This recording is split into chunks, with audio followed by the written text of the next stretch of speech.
Szanowni Państwo, witam Państwa serdecznie. Guests, I would like to bid you a very warm welcome to the next edition of our lectures organized within Lectio Magistralis Internationalis by the Faculty of Theology of the University of Silesia in Katowice.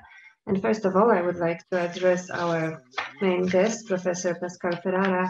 I am really grateful that you accepted our invitation.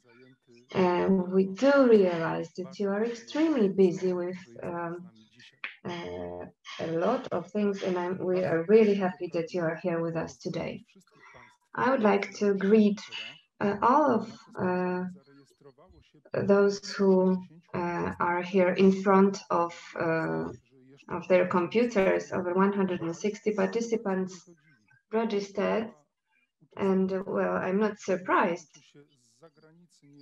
Some of you are still joining, but we have participants from 17 countries, and then we have people from Asia, Africa, and both Americas.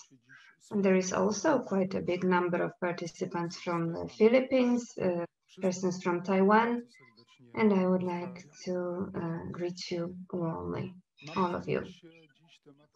Today we will deal with the subject of fraternity in the perspective of international relations.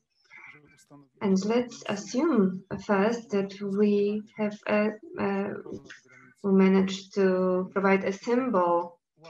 We have a meeting across borders, which is perhaps technically easy, but what can be seen behind it is the great effort on the part of technology and science. And the question is, are we as ready to make efforts in this sphere relationships?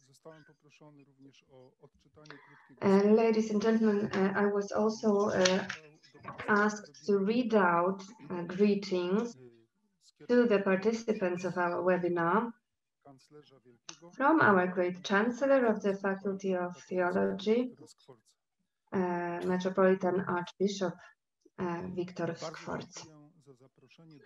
Thank you very much for your invitation to participate in yet another fourth edition of the Lectio Magistralis Internationalis project carried out by the Faculty of Theology of the University of Silesia in Katowice.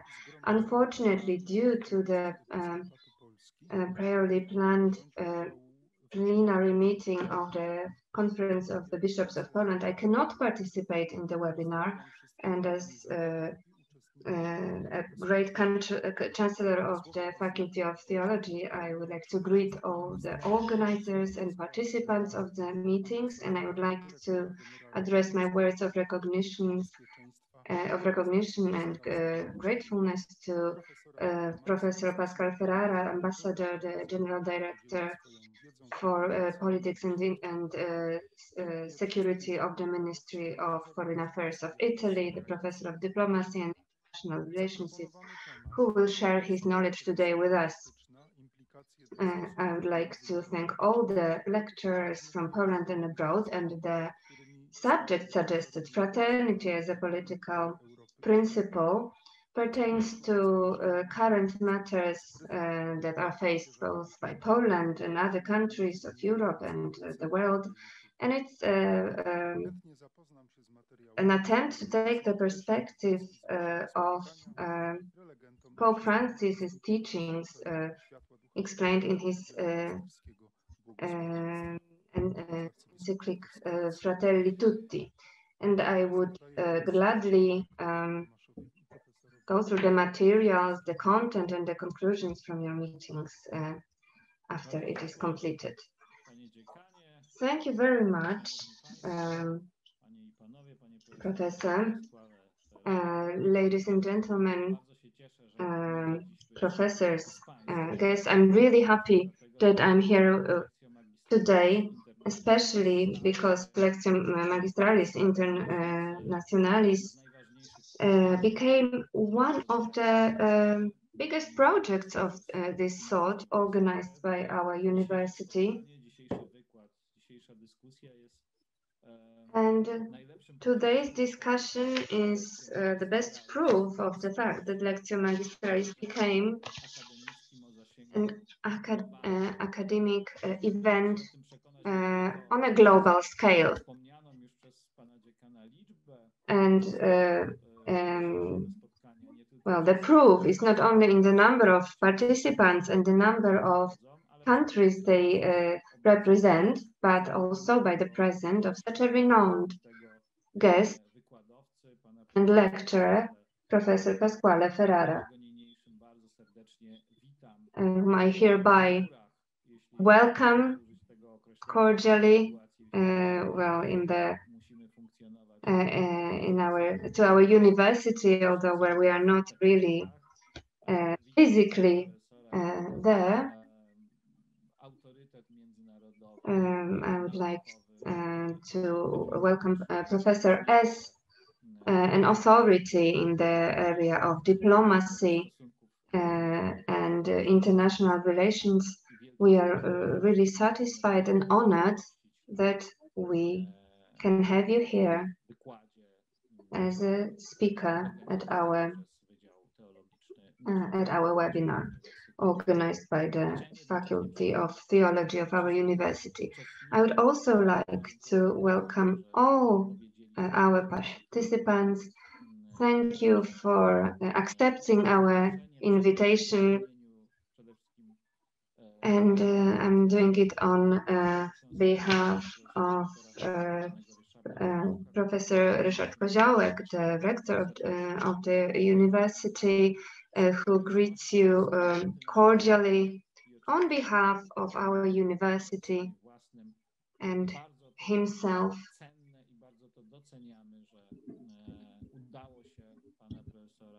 We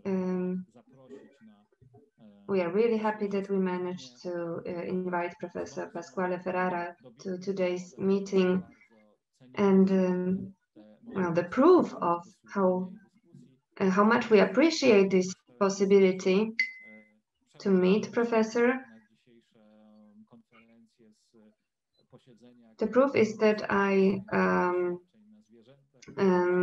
left the meeting of the Ethical Commission, the National Ethical Commission on Animals and Scientific Experiences on Animals, which I chair, but I excused myself just to greet our renowned guest, Professor Ferrara. And I would like to thank the Faculty of Theology and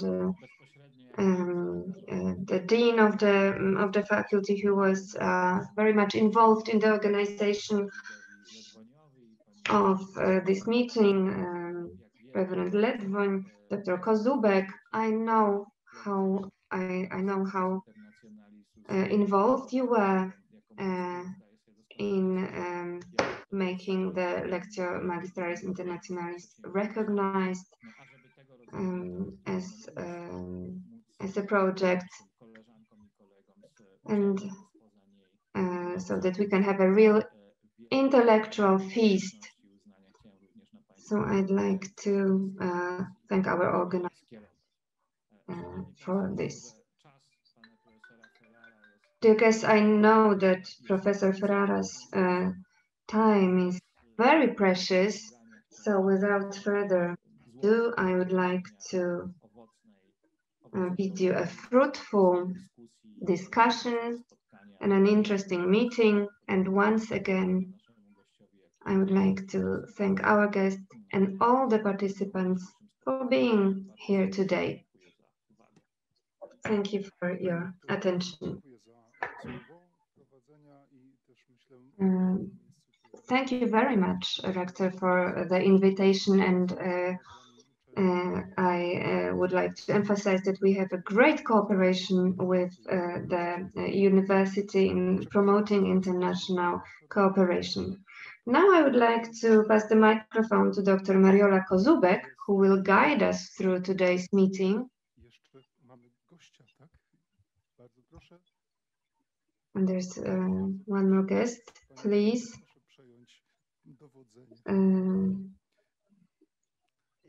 Mariola, could you please take over? Ladies and gentlemen, dear guests, I would like to pass the microphone to the host of the city of Katowice, the vice mayor of Katowice, who on behalf of the president of Katowice, despite being really busy, decided to show up today as well.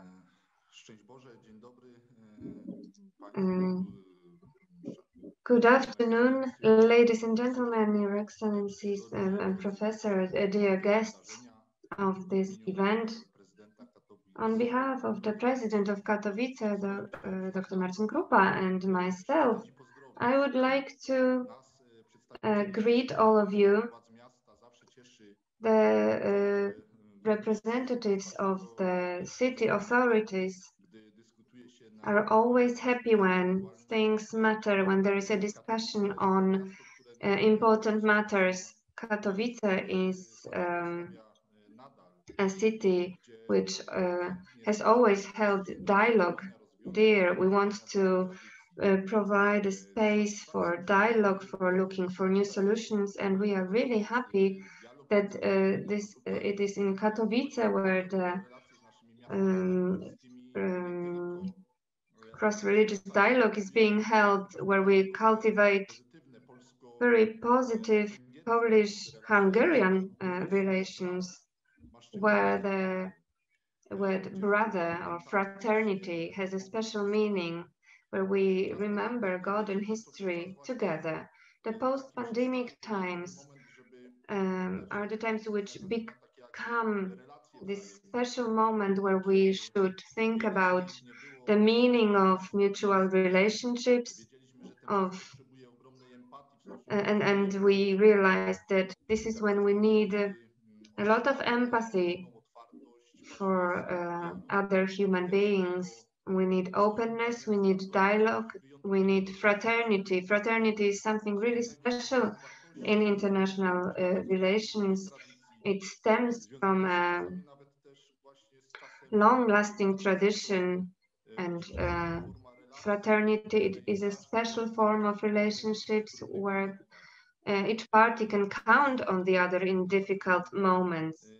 The world and Europe is subject to certain pressures, certain norms are being questioned, and what matters is that particular interests of one party are not considered, and what should win should be the common interest. This is the time when we need openness, honesty, and solidarity in international relations, and I'm happy that there is a forum, a discussion on this subject, and I would like to add my thanks to those expressed to the organizers, to Professor Kempa, to Dr. Kozubek, all of you who participated and created this amazing event, and I would like to bid you all the best in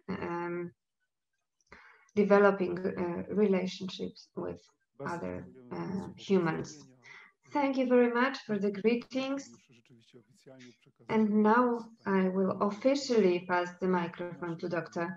Mariola Kozubek, who is the main organizer of today's meeting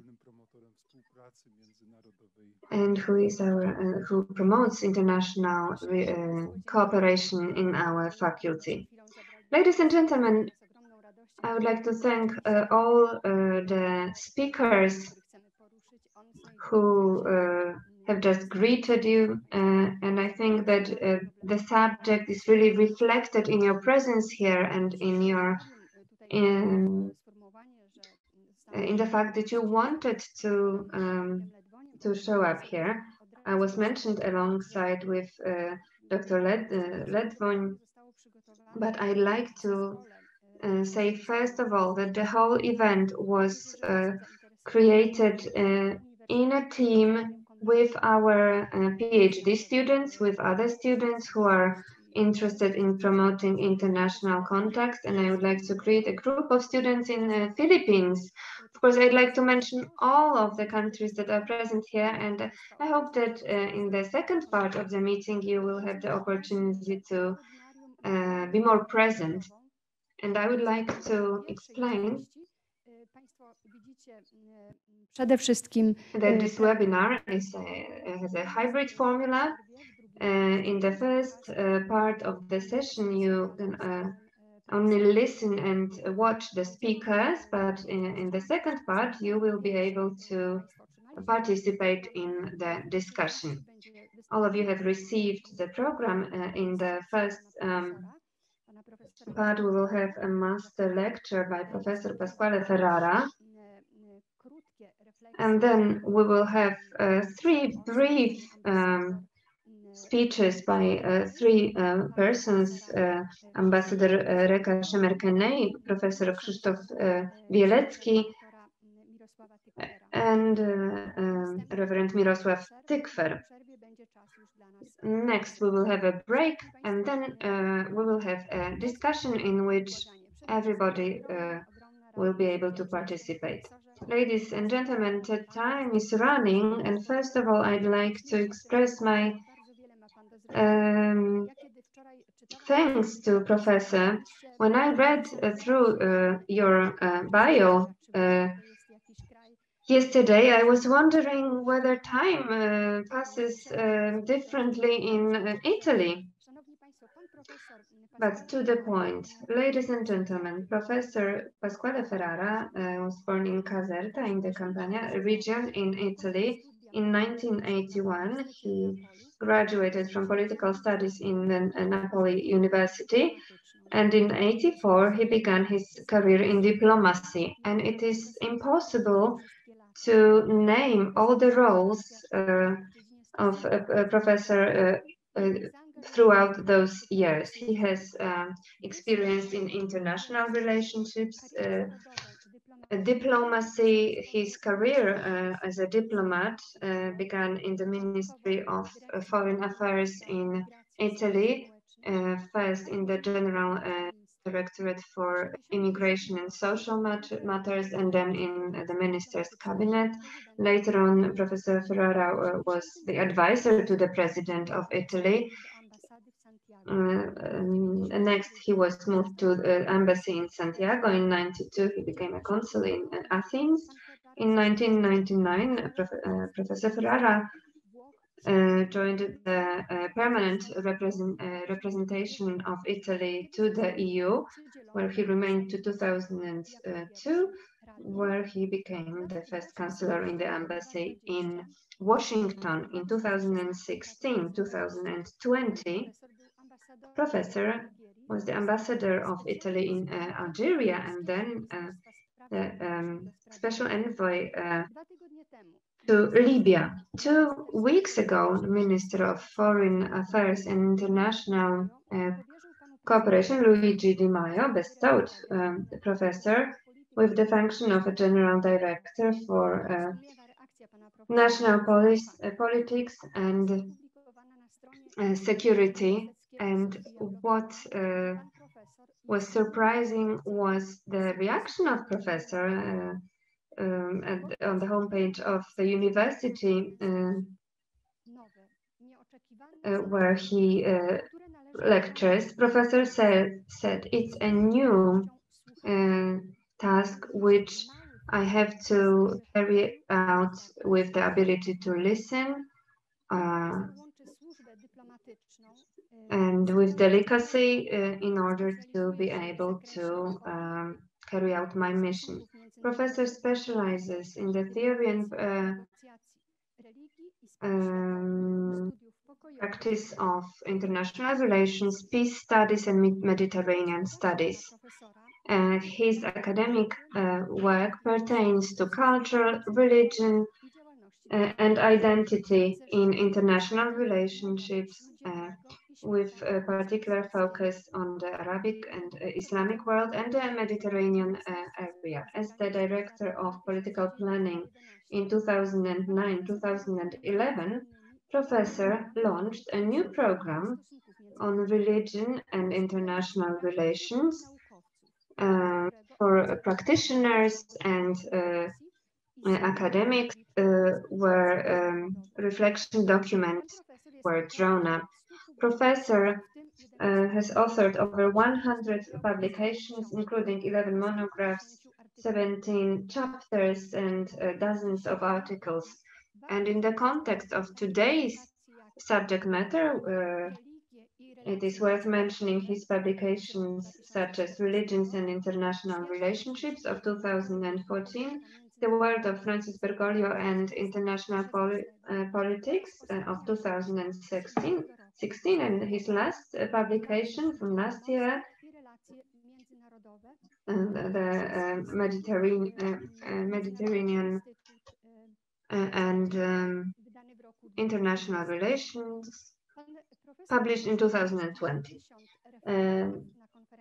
Professor also gave dozens of speeches during international and national conferences. And well, we could continue like this for a long time, but let me perhaps conclude by saying that Professor Ferrara, since 2010, as a university professor, has been working in the Rome University, Sofia University, on diplomacy, international relationships and integration. He also ran an introductory course on EU. And in 2011-16, he was the Secretary General of the European University Institute in Florence, cooperating in the program International Directions, Mediterranean Directions, where he was an editor on a publication, and he also in his works he analyzes the basic ideas of international relationships, such as power, interests, values, roles, principles, identity, and culture, and he explains how they work in the practical sphere of international relationships and diplomacy. Professor combines theory and practice by emphasizing that the complex character of today's world requires vital dialogue between scientists and politicians and diplomats. And today, Professor, we met here in this virtual lecture room to listen to your lecture, and we are really happy to host this meeting for guests from all over the world, 29 countries, over 100 participants who represent different religions and those who do not believe in any religions. We have people of different colors. In some places where our guests live, we have the morning. In others, it's the evening. So welcome, and now I will pass the microphone to Professor.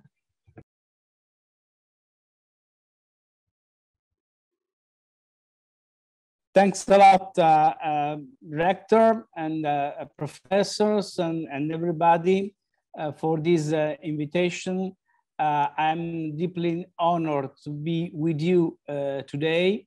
For me, it would have been a pleasure if I had the opportunity to come and visit you physically, but unfortunately, the condition has not met yet for this encounter. Let me start from the beginning by saying that actually I wear two hats. The first hat is that of the diplomat with the official responsibilities. The second hat, that of a researcher, let's say, with some academic activity. And it is the second hat that I will wear today. Of course, my profession will also be there as a background, but I think that it would be much more useful today in this academic context to share with you some thoughts on the very foundations of the idea of fraternity in international relations. So there will be in my presentation a theoretical part, if you like, and then some suggestions for policy applications at the end of the speech. As I told you, the title should be understood in the right way. I'm not talking about world politics or, let's say, geopolitics or world crisis and so on. I would like rather to talk about the foundation of precondition, let's say, for fraternity in international relations. So without further ado, I will like to start by sharing with you also the possibility of some slides in order to facilitate also this dialogue. The fraternity as a political principle, implications for international relations. This idea of fraternity in world religions has emerged in recent times as a new paradigm that seems much more engaging than toleration and even dialogue.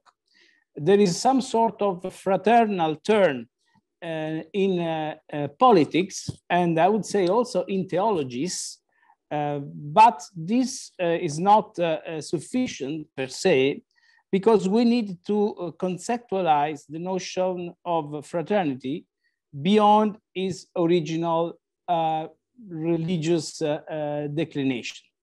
And there is a problem of connotation, of the deep meaning of fraternity. What do we really mean when we talk about fraternity?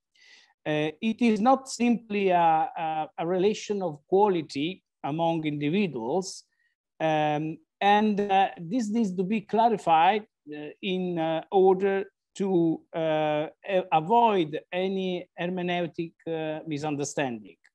In this regard, Pope Francis' recent encyclica Fratelli Tutti provided useful intellectual and moral resources for political science, not only for theology or religion, and for international relations.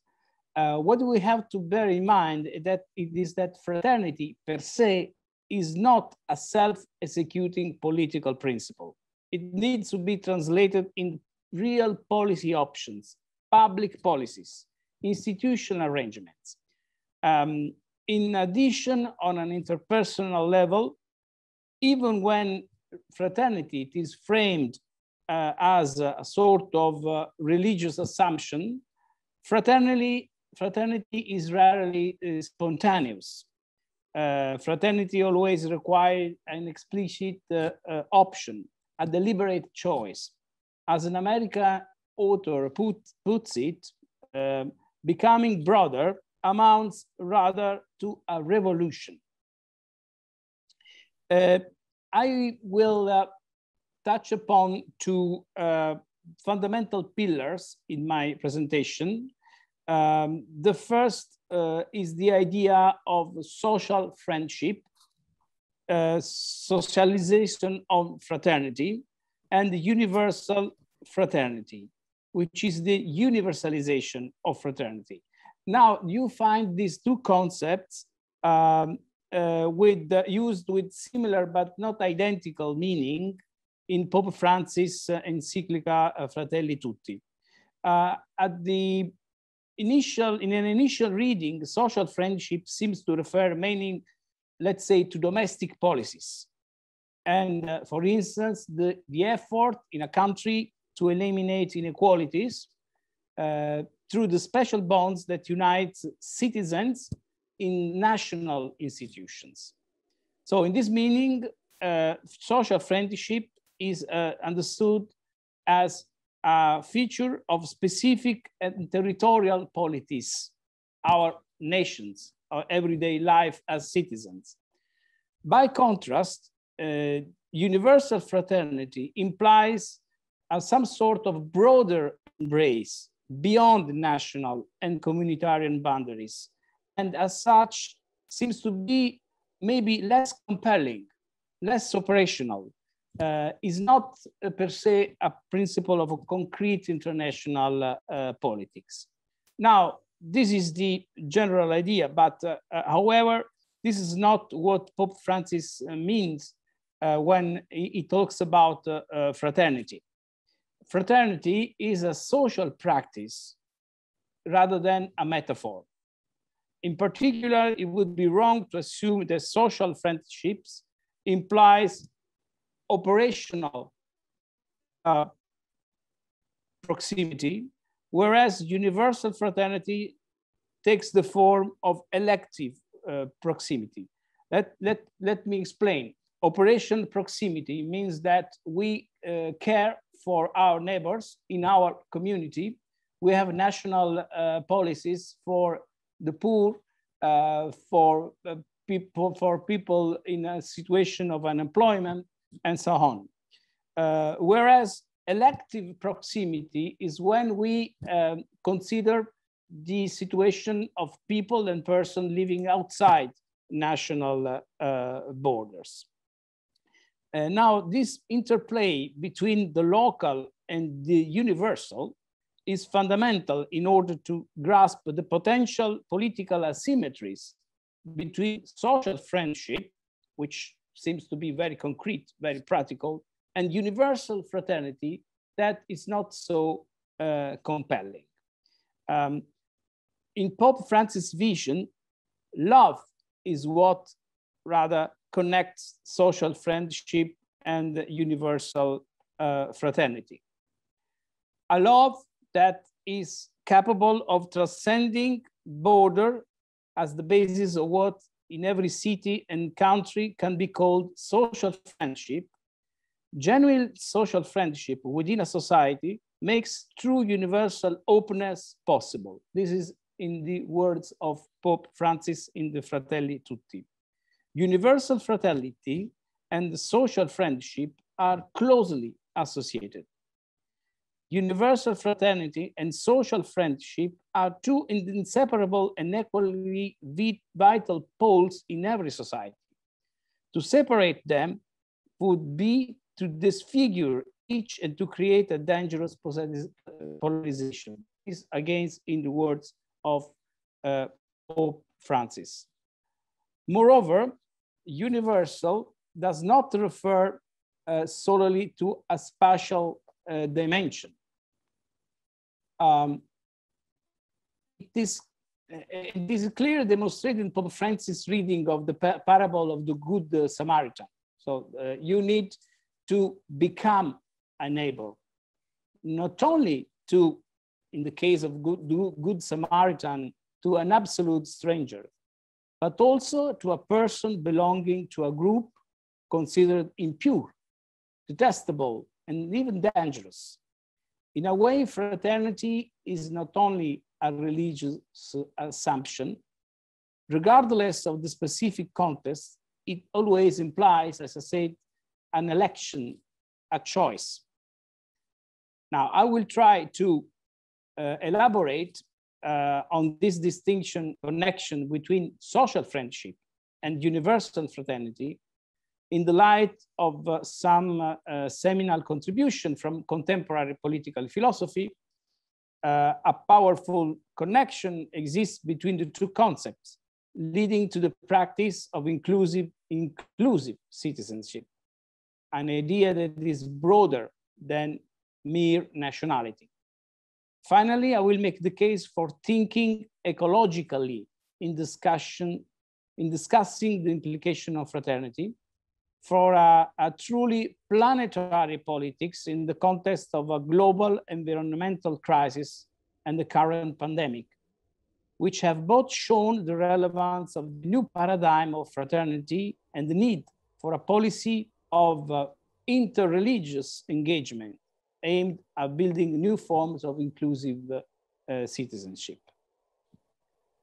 Now, for a long time, fraternity has been a neglected principle in social science for the simple reason that fraternity was confined to the private sphere of family ties, for instance, and affections, making it difficult to articulate in terms of rights and institutional expectations.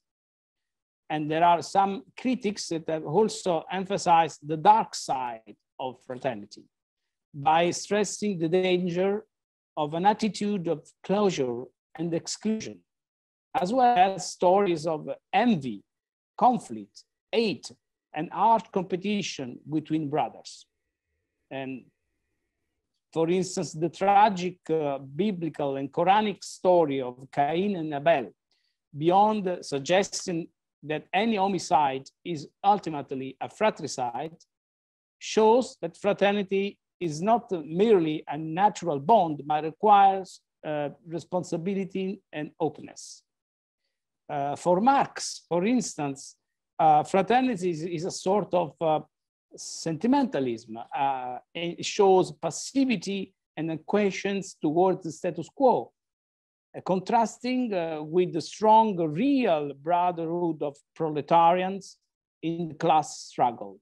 For Marx, if fraternity exists, it is that of the bourgeoisie against the proletarians. However, in recent decades, fraternity, with different interpretation, has caught the attention of political thinkers and scholars, including Ángel Pujol, who recently wrote a book on the concept of political fraternity.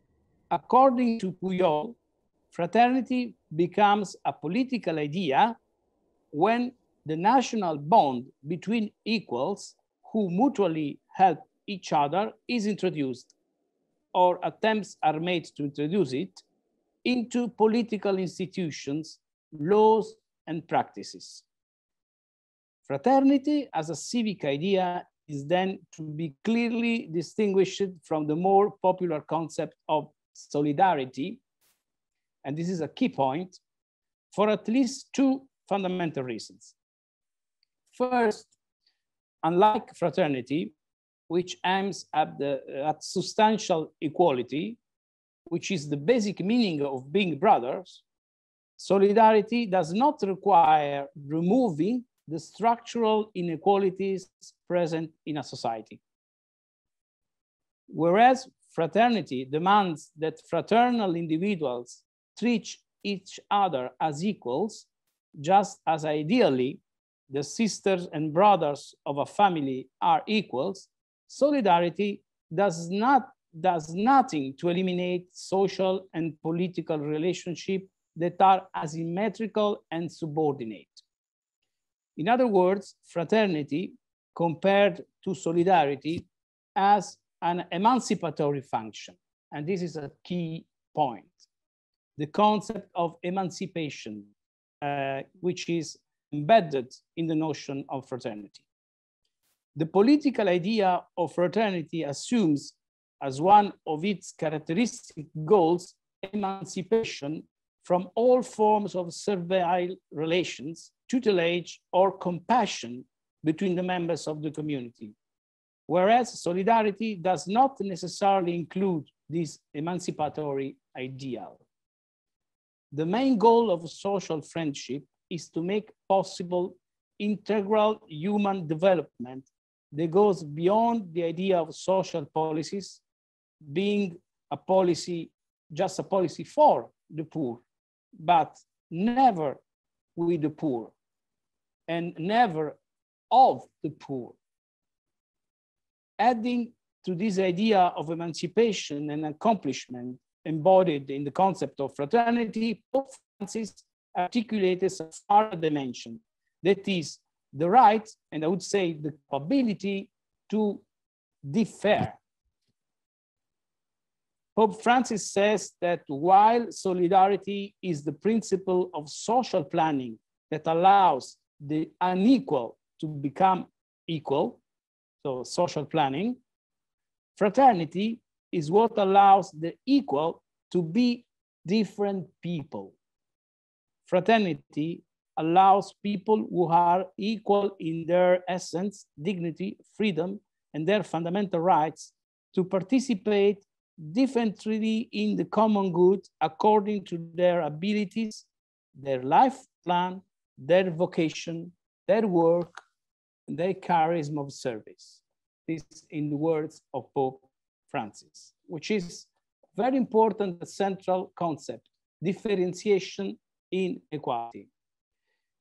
This is an important point because it is the essence of this negative narrative of fraternity in the origin of the history of mankind. The fact that the equals do not accept differentiation. Second, fraternity is not only an ethical question like solidarity. It is rather an image, in my opinion, of a shared identity. Political fraternity means that no society is truly complete and accomplished if some of its members remain on the sidelines. In other words, fraternity is semantically linked to the existence or to the creation of a community and to the concept of mutual care. Sometimes this political approach takes the form of policy pursuing the objective of, for instance, not leaving anybody behind. However, this goal, far from being a matter of compassion, is understood as an act of justice and inclusion, and it requires restructuring the power relations at all levels. So it's not just a sentiment or an attitude of empathy. It is a political concept linked to justice, inclusion, and relations of power. And as I told you, I will try to build on existing political researchers on fraternity, and I would like to mention a great contemporary philosopher, John Rawls, that comes to the conclusion that for a society to be fair, the principle of freedom and equality need to be balanced by what Rawls called a difference principle. He argues that the social and economic inequalities should be attached to offices and positions open to all under condition of fair equality and opportunity.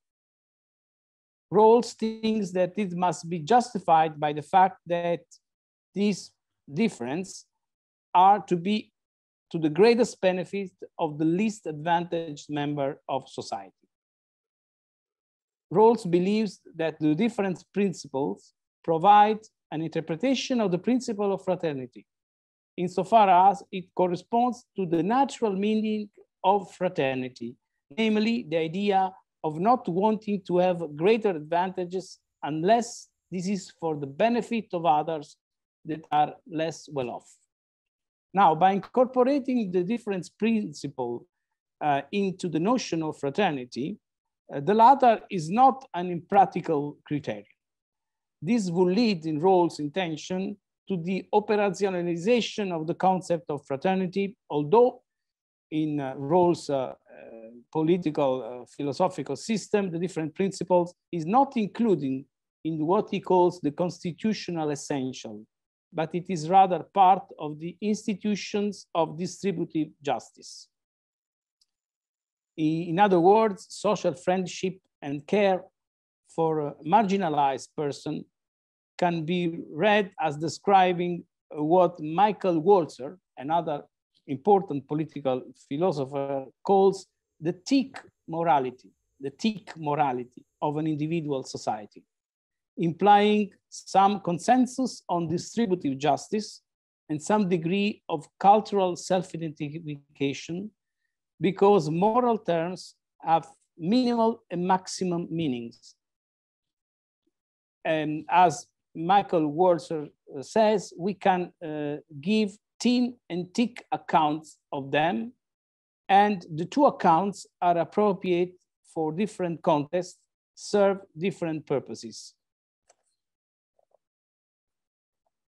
As a case in point, one of the problems posed by the different principles in John Rawls' theory is that it does not seem applicable on a universal scale, being limited to a national, well-ordered society. In listing the principle of justice among free and democratic peoples, Rawls mentioned the duty to assist other people living under unfavorable conditions that prevent their having a just or decent political and social regime. As Rawls clarifies in response to its critics, the duty of assistance is to be understood as a principle of transition, a limited intervention intended to help society to find their own way to become full members of the society of peoples, understood in liberal terms, of course. In the same vein, Michael Walzer's distinction between thick and thin morality might be at odds with universal fraternity. In Walzer's words, every human society is universal because it is human, particular because it is a society. And he wants to describe two different but interrelated kinds of a moral argument. A way of talking among ourselves here at home about the thickness of our history and culture, and as a way of talking to people abroad across different cultures about the thinner life we have in common. Now, to be fair, Walzer stressed that the minimalist morality should not be misunderstood as a morality that is minor or emotionally shallow. Nonetheless, moral minimalism implies that although some core values are universal, in fact, they become historically, geographically, and politically situated and implemented in different ways and degrees.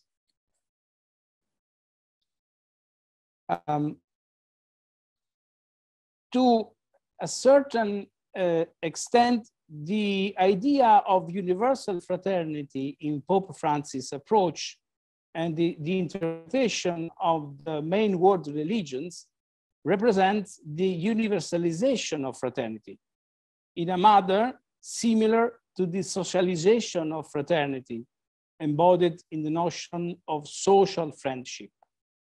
One way of characterizing this process is that of referring to fraternal interdependence, which implies, in Pope Francis' word, the choice of a respectful dialogue to that of hegemony, the way of mutual sharing to that of concentrating resources and expertise predominantly in certain parts of the world. Fraternal interdependence is rightful mutual dependence. Put in other terms, fraternity is seen as a continuum that starts from internal political life and embraces global policies with the same degree of moral thickness, to use Walzer terminology. Fraternity is always conceived by Pope Francis in terms of openness, fraternal openness, universal openness. And this is the key for seeing the expansive and inclusive nature of fraternity.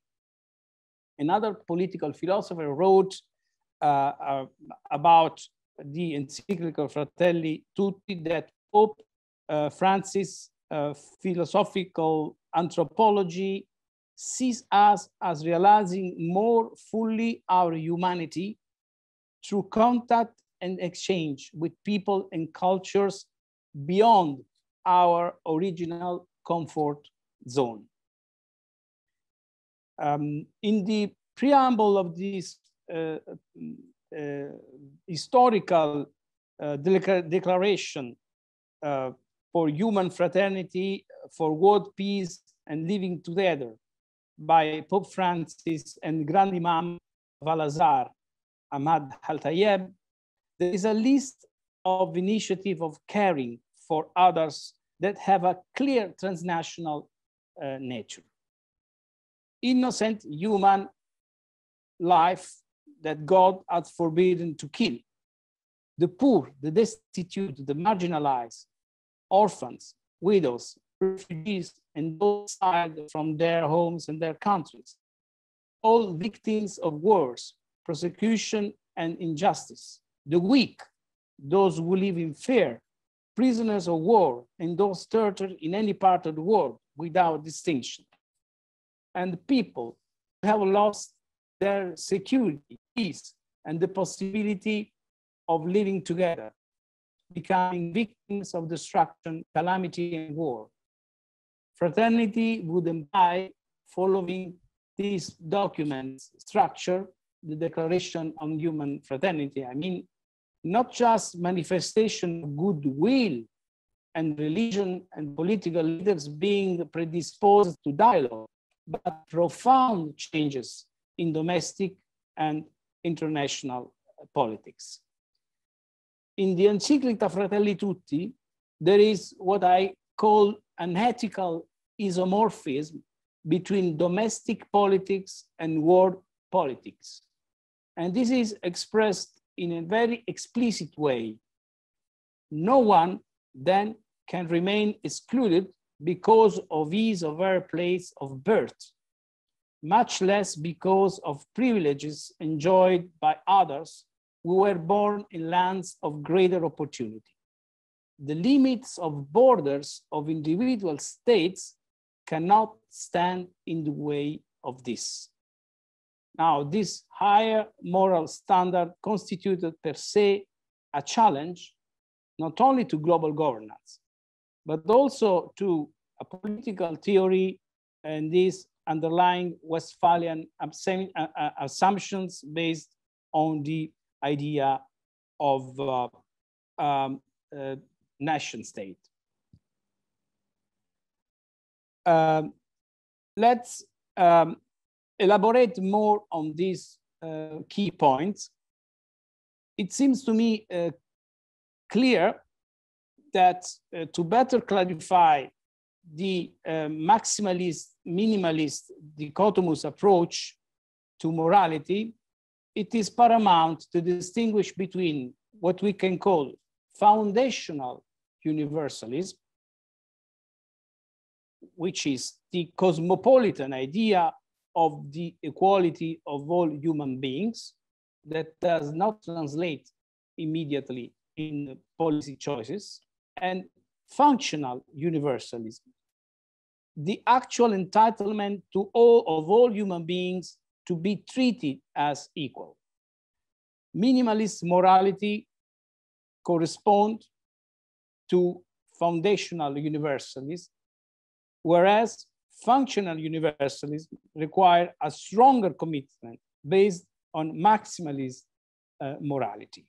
So, in a way, the social friendship embodies the idea of thick morality, whereas universal fraternity, apparently, it is more connected to the idea of thin morality, let's say less responsibility vis-a-vis the global world.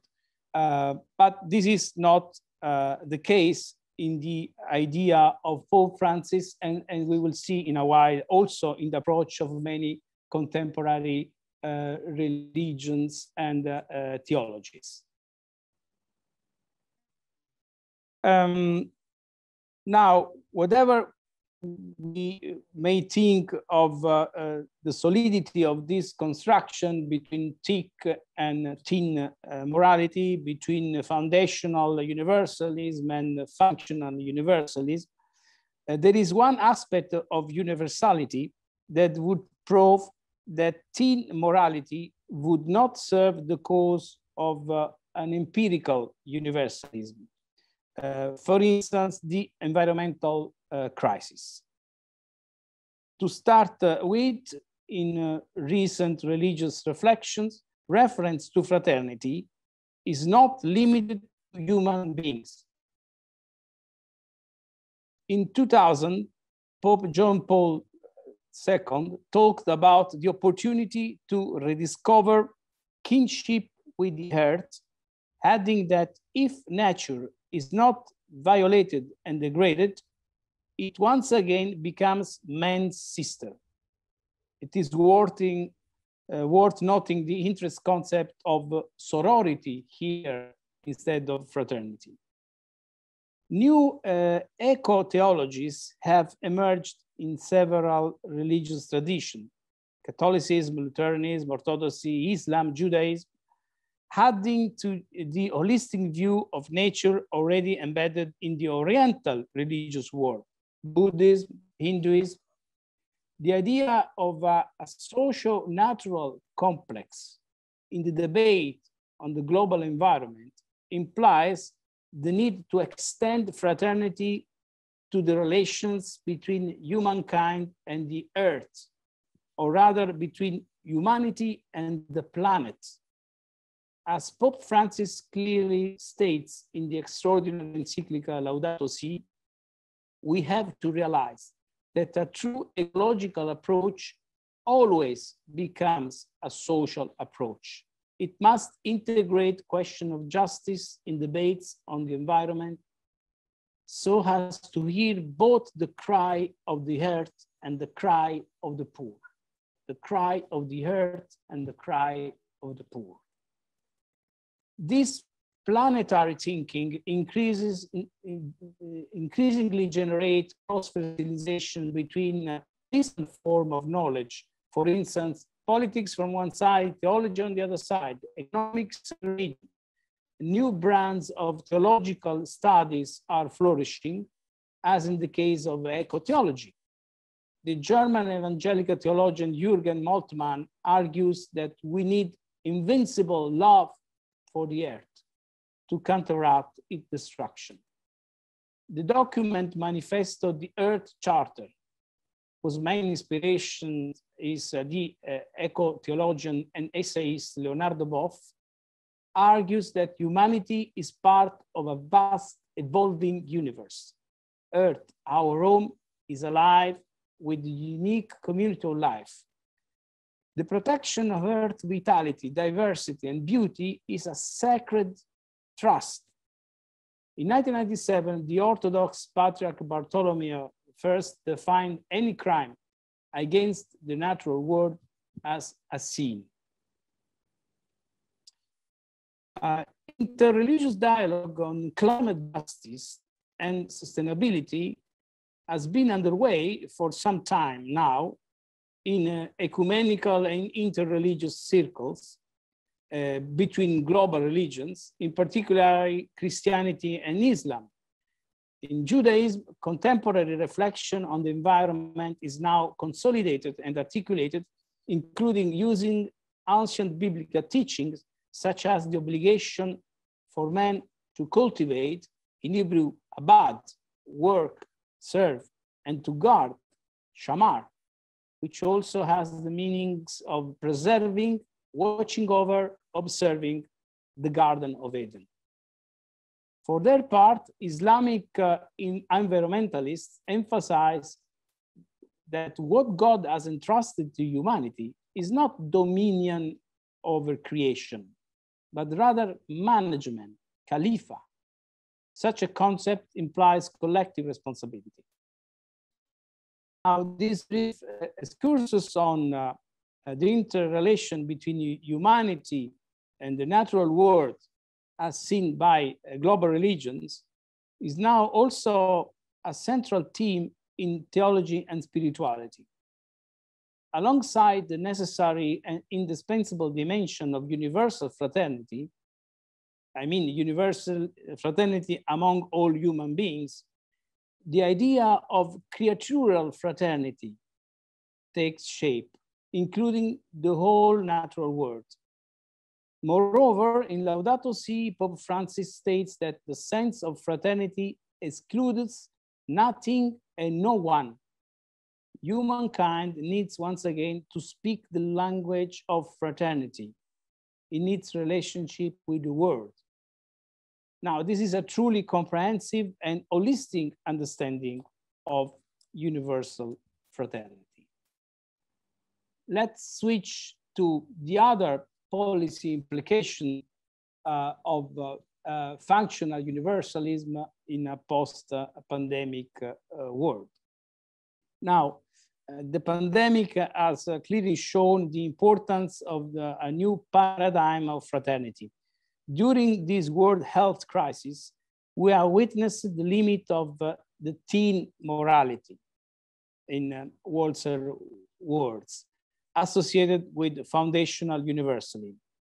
At first, but only for a short period, if you remember, the impact of the pandemic created a sense of true belonging of all human beings to a universal human family.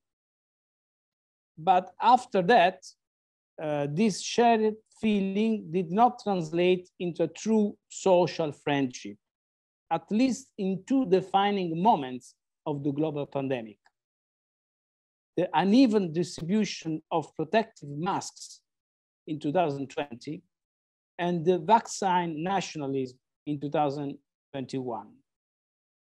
As the virus has spread with no regard for national boundaries, the pandemic clearly shows how social friendship and universal fraternity cannot be conceptualized independently of each other, especially when facing truly transnational phenomena such as global health crisis. Now, religions have made an important contribution to understanding the multi-dimensional challenge of COVID-19. The Pontifical Academy of Science published a document on the pandemic and universal brotherhood in the context of the existential destabilization caused by the virus. They found mankind unprepared to recognize human physical, cultural, and political vulnerability. The correlation of all these elements creates a social health environmental crisis, as the Holy See Secretary for Relations with States, Archbishop Paul Richard Gallagher, portrayed it in an intervention on fraternity, integral in ecology and COVID-19.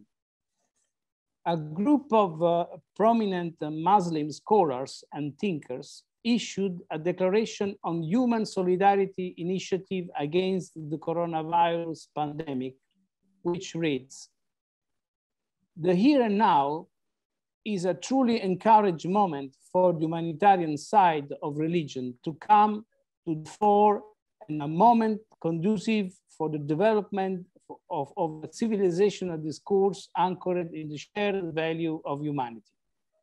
On the occasion of the most sacred day to Buddhists, Vesak, the Secretary General of the United Nations, Antonio Guterres, stressed that Buddha's teachings can help remind us all of the unity we need to meet the COVID-19 challenge, and then quoted a Buddhist sutra: "Because all living beings are subject to illness, I am ill as well." Religions have created a new initiative to cope with social exclusion and the new poverty caused by the pandemic or related to it. It is worth mentioning, for instance, here, the multi-religious humanitarian fund in response to COVID-19, launched by Religions for Peace as an effort to stimulate creative intervention that promotes resilience within and among diverse communities. Similar initiative involved senior leaders from the world's religion and spiritual tradition, Baha'i, Buddhist, Christian, Hindu, Islamic, Jain, Jewish, Sikh, Zoroastrian, and indigenous spirituality. Broadening the horizon of their action, Religion for Peace global leaders recently joined the WHO to promote vaccine equity as a policy imperative. Finally, religious are thinking about the post-pandemic world and how to practice forms of functional universalism. Even in the unlikely, I would say, context of the World Economic Forum, religions are considered social vectors for understanding civic and political life as an expression of love, interpreted as courageous acknowledgement of interdependence, even obligation to one another as fellow human beings. In November 2020, dozens of young economists, entrepreneurs, and activists from all over the world took part in an online event entitled The Economy of Francesco, requiring, among other things, that new financial institutions be established and the existing ones, the World Bank, the International Monetary Fund, be reformed in a democratic and inclusive sense to help the world recover from poverty and imbalances produced by the pandemic. Some provisional conclusion. The details provided above are just a few examples of how a fraternity can be operationalized at local as well as a global level, and how functional universalism can be translated into concrete policy options.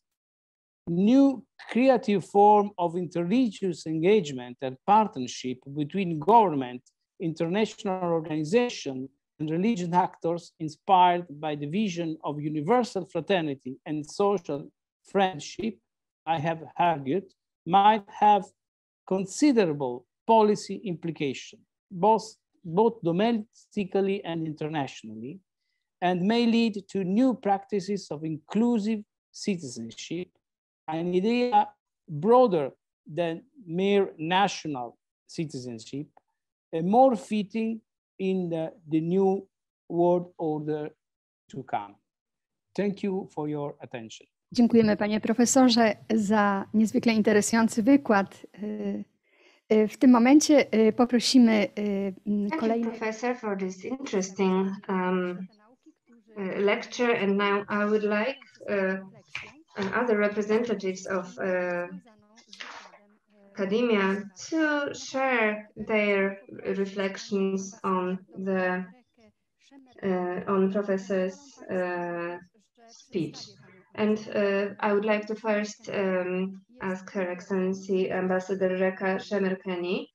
I would like to introduce her. She is Hungarian, but she lives in the United States. She was an executive vice president for the Center of the Analysis of the EU Policy. In 2012-17, she was the first ambassador of Hungary to the United States.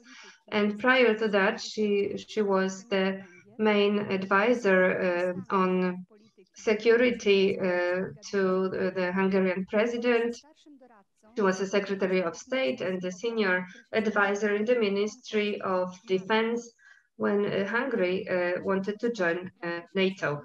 In 2004-2011, she was the head of International Affairs, the senior advisor to the director of the MOL Group, Hungarian oil and gas concern, and she was the person behind the international energy cooperation between Poland, Hungary, Slovakia, and the Czech Republic, and she also had a lot of impact on the energy policy in the region.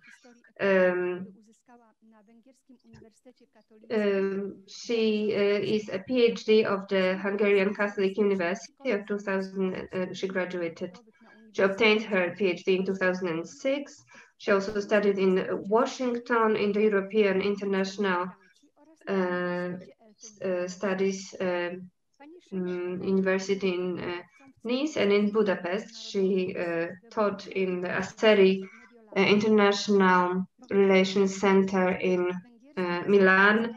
She also was a researcher in an International Strategic Studies Institute in London, in the Research Institute in Budapest, where she organized conferences, roundtable discussions on key global challenges of the global world and on security. Madam Ambassador was also a consultant to the European Economic World Bank in Washington. She was awarded with honoris causa title in literature in Virginia in 2017, and in the National Hungarian University in 2016. Dr. Szemer-Henay is also a member of the Council of International Relationships since 2016, and she is the head of the Hungarian Atlantic Council. But I think I can say that this young woman's achievement is also that she is a wife and a mother of 4 children. And the question that pops up was, how come you achieved so much being also a mother? Please, I'm passing the microphone to you now. Mariola, thank you so much for this very kind introduction and for inviting me to join this discussion. I would just like to thank you very much for organizing this event. I think the presentation that we could hear from the professor and the ambassador Pasquale Ferrara is just a perfect timing and a perfect moment to really try to understand where we are in the global affairs and how we can go forward in responding to the challenges in global affairs. But I don't want to avoid your question about how to combine, having family and a responsibility in political life. I very much believe that this is the most important thing, to have a balance, and this balance has to be achieved, in everybody's life according to their own internal desires and possibilities. And I'm very grateful to be able to have my 4 children, and I think this is the most important gift that I could get. So on the basis of this, let me jump into the question of our discussion. Indeed, I think what we could hear from Ambassador Ferrara, and if I can say Pasquale, because we have known each other and we are good friends as well, is a fantastically important contribution to the global situation where we are today. It just hits into the middle of into the heart of the most basic international discussions. Secondly, it highlights the limits of these challenges and the limits of cooperation. And the third step, it offers a solution to the ceiling, to how to go beyond the ceiling of cooperation. And fourthly, it opens the way for a new element to be included as a foundational element to the international discussion. What do I mean by these 4 very important elements of the contribution of Pasquale into our understanding the global situation and into our discussion globally? The most fundamental challenge of international relations and security policy in general is to understand the logic and the internal dynamics behind confrontation and cooperation, and to understand, how to solve this dilemma of the benefits and the risks of confrontation and of cooperation in international relations, in the relations among states, and in the dynamics of international organizations. And of course, there are several schools, that have been developed in trying to understand this dilemma of confrontation versus cooperation. We are teaching this in our universities, and it is a fundamentally important thing to understand, how the realist school, the internationalist school, and how the various schools are responding or trying to understand the dynamics behind the choice of states to cooperate versus to go into a competition and confrontation. What we have seen is that there is a fundamentally what we call the structural realist approach, which understands the logic of competition and confrontation. And it concludes that in the lack of an international authority that would sort of guarantee or enforce agreements to be respected and to be followed through, confrontation is inevitable and is a structurally defining element of international relations. Either because of this kind of fundamentally anarchic nature of the international system, or because of this unstable order that we can absorb, the real driving force as competition and confrontation is driving really the decisions of various states. What we have seen also is emerging is also a series of critiques of this structural realist school and phenomenon that this school has not been able to explain. For instance, the most important one is, of course, this structural realist school has been able to give a good explanation to the competition and confrontations during the Cold War. It has not been able to really give a good explanation to the end of the Cold War and to how the international system has been developing in many ways since then, to some of the new phenomena that appeared after the end of the Cold War. And so this is what brings forward, the question that we have also in our discussion today. What are the phenomena? What are the new elements of international developments that have to be explained and that need an understanding and that need a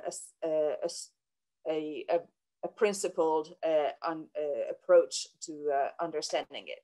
The patterns of cooperation that we have seen emerging underline, for instance, the conclusion that although there are risks to cooperation, which obviously states do appreciate and do have to factor into their decision-making, there are risks in confrontation as well. And those cannot be underestimated. These risks of confrontation and competition in many cases outweigh the risks of cooperation, so that the pressure or the benefits of cooperation can actually be defining or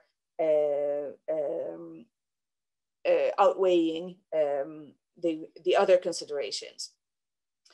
This is does not mean that the elements of confrontation and cooperation are not existent or have been wrong to understand. No, there is a very wide range of elements, conditions, which have to be put into place so that cooperation becomes clearly the advantages or the better solution for achieving security and the stability that states or the defense of interest that states sort of focus on. But it definitely underlines the fact that the standard structural realist claim about the strong tendency for competition and competitive policies is at best incomplete, and at worst, is not able to allow for states to go further in accomplishing the very foundational interests that they have.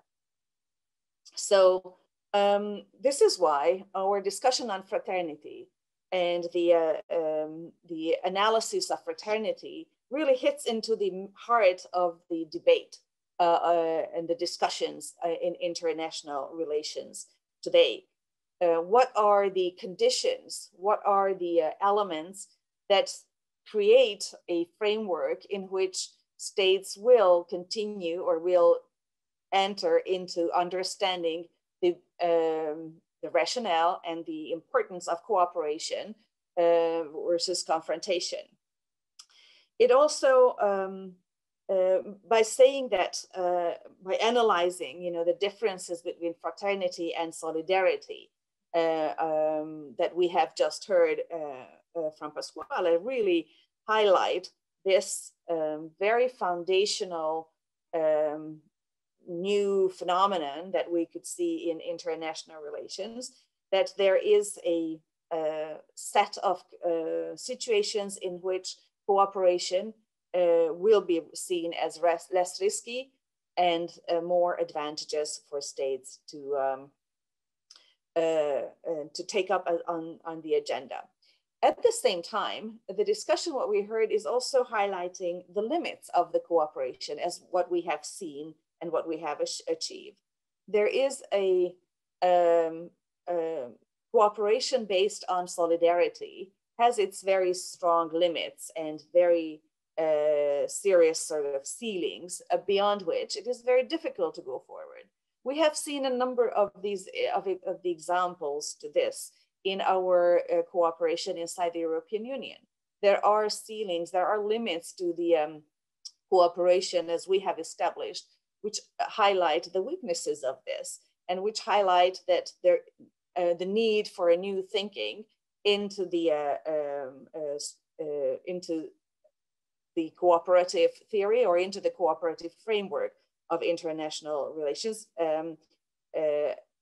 especially in a very sort of cooperative framework as the European cooperation is. But as we can see in many other international organizations as well, the ceilings and the limits of these cooperations of the currently existing international frameworks are set by the lack of the driving value, or by the driving value, which is currently cooperation and solidarity, but which is, as is offered in our in the speech of our discussion and the topic of our discussion, fraternity. So this is the element that really brings us to be able to surmount, to open the ceiling, to surmount and go beyond the limitations of cooperation, as we have seen in the international system. The ceiling of cooperation among states and the limitations for individuals, nation states to enter into a stronger cooperation are opened up by the value, by the principle, and by the pulling force or the attractive force of fraternity. There is an increasing need for participation, which we can see globally in so many parts of the world. It's enough just to think of, from whatever, from the Philippines to Belarus. We can see that there are attractive forces of attracting people towards freedom and democracy in irrespective of cultures and traditions. There is a growing attraction for this. We can also see that there is a new generation coming into the decision-making sphere. If we can say that our generation was defined by the end of the Cold War and the experience of ending this bipolar tension, the current generation is defined by several, or is going to be defined by several new pressures and new attractions. One of them is certainly what we have heard from Pasquale and from Pope John Paul, so the love of earth, which is definitely a growing phenomenon in this generation, a concern for environmental causes, for global issues that is in the horizon of many of this generation. At the same time, this generation will inevitably be defined by the realization through the pandemic of how closely the globe is interconnected and how really tight the relations are between the furthest away parts of the earth. So this is really another forming sort of experience of this incoming generation. There's also a new understanding of power that we can see in global and international affairs. In addition to the traditional use of power and to the traditional understanding of power in terms of, size, economic, industrial resources, military capabilities, there is a new phenomenon that identifies power as influence and impact. And so we see the negative reading of this in terms of, the cyber sphere and the attacks in the cyber sphere by malign powers, but also in the malign narratives of certain countries about cooperation, democracy, decline of the West, the decline of democracies. So we see the negatives of influence coming in, but we see also the positives of this new understanding of power in terms of influencing with positive values and with values towards cooperation and towards responsibility for global issues. So I would not like to go too far away from what is the topic of our discussion today. I would really like to just highlight that this is the idea of fraternity is a concept that needs to be brought into international relations because it is there already. In many ways, what we have seen is new phenomena, new elements of considerations that are appearing in a lot of global challenges and developments, which have to be understood properly. And so I believe that we have seen very clearly in the opening presentation that it is the notion and the value of fraternity that is in the heart of the international debate, is behind the root of the international discussions that we are seeing. So we have to sort of get off the layers that are on the top, on the surface, and to be able to see that. But in the bottom of this new discussion that we're having in the international system, there is really a new notion, which is the heart of this debate, fraternity. But also that fraternity is the notion that if entered, if sort of treated properly in the international context, if understood correctly, how this has an impact on international dynamics, it has a power to be able to sort of grow in the in its sphere, to explain phenomenon, and to grow in impact in a parallel way, or creating a growing sphere of international cooperation. So thank you so much for your organizing this event. I'm extremely excited to be here and look forward to the question and the discussions. Oczywiście, Pani Ambasador, dziękujemy za podzielenie się Pani refleksją. Absolutely, Madam Ambassador. Thank you for sharing your reflections. And before I pass the floor to the next speaker, let me ask David Ledwoń, the Reverend David Ledwoń, for communication.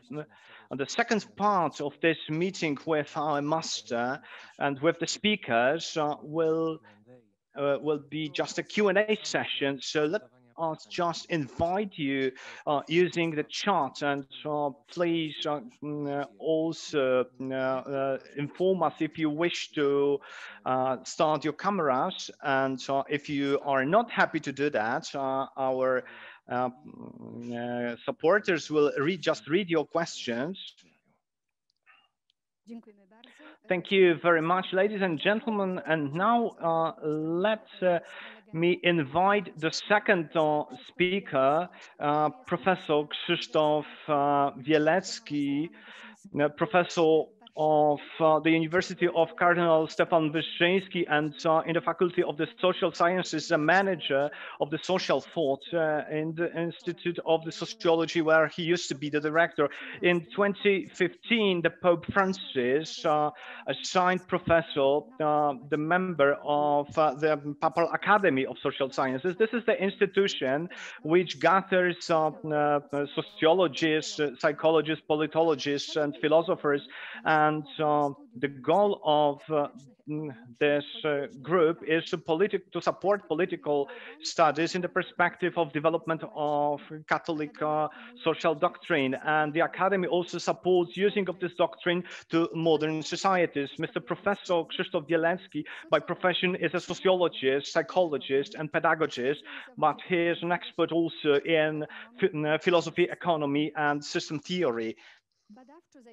And in terms of the sciences, he deals with theory of and anthropology, sociology of economy, mass culture, youth sociology, and generations. He also did some apprentices in San Sebastian in Spain and in the Netherlands. He is a member of critical realism board. He is an author of more than 100 publications, monographs, reviews, and also chapters for books. He also deals with social publications. Mr. Professor, I would be happy to tell more about you, but I think it will be better if we can listen to what you say. Thank you very much. Thank you. And I would like to congratulate Mr. Professor for your wonderful presentation, particularly as a professor was very profound in discussing the fraternity, basing it on the philosophical notion, and is really interesting for me. And I represent social sciences, but I believe that philosophy is also very important in this aspect. I'm really happy to hear what you say, Professor. This is so eruditic and so huge presentation that I wouldn't be able to speak about all the aspects Professor mentioned, but let me just select one aspect. And as this is particularly interesting for me, I mean, Mr. Professor treated fraternity very profoundly, and very profound philosophical categories, and the brotherhood and fraternity is the essence of being human. And nevertheless, so you are right criticizing Karl Marx, who did not support fraternity, but he was claiming that one class was higher than others. And in terms of fraternity, there is nothing about fraternity in it. But you also mentioned that fraternity, it is a notion which is much more profound and more clear than solidarity, to which many people support, and they reduce, and many people believe that fraternity equals to solidarity. And that's what I'd like to allude to. And what Pope Francis says about fraternity, it is a virtue by itself. It is now very difficult to call people to fraternity, as this is not a good time for this kind of idea. However, it is not a good time, so this call is very necessary. And it is difficult to formulate this call and to express it, but it is even more difficult to do it in present times. And I'd like to mention three main obstacles. The first one is psychological obstacle. I mean, from the psychological standpoint, I would say that currently we have something what might be called egocentric individualism. So that's a concentration on ourselves, not taking into account the benefit of other people. So individualism and egocentric are those people who treat themselves as the supreme value, but they also deprive others of these being individualistic. So others are cannot benefit from being a supreme value. And this egocentric individualism, in my opinion, at present has a very good soil to develop, as the mass culture supports it very strongly. And the mass culture is firstly roots or our narcissism. And it has nothing to do with fraternity. It is fixing on ourselves. And so this notion just needs to be mentioned, but I don't want to discuss it very profoundly. And what is secondly very important, this is a sociological approach.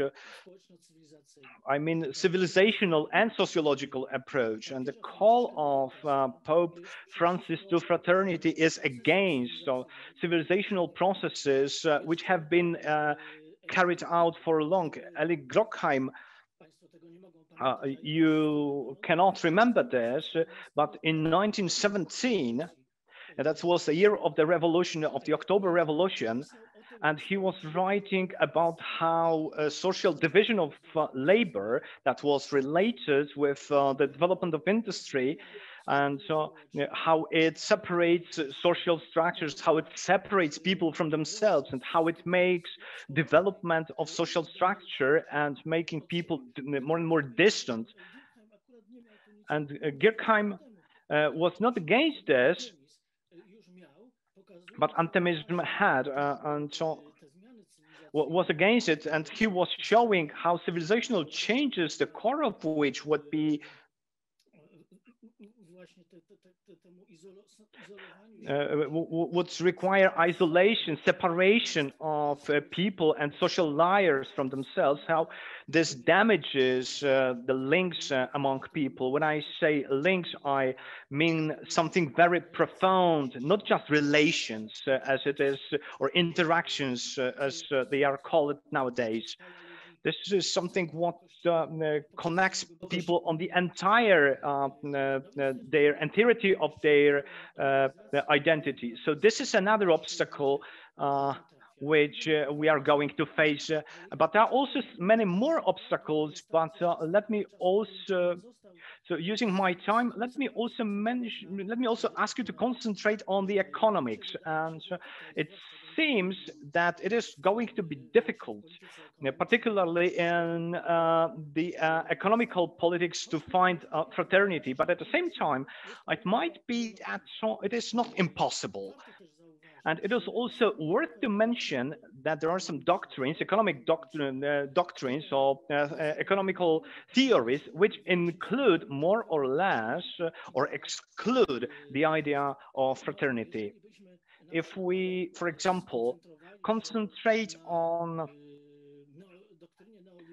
neoliberal doctrine, we may say that there are some radical concepts which require monetary the balance and the freedom of the market, and the market, they claim the market is self-regulating. In fathers or founding fathers of this neo-religion, it is Hiedemann or Hayek. And the notion of the free market dehumanizes the economy, and it also deprives us of the freedom, as the market cannot be free. Only subjects can be free, only people can be free. Of course,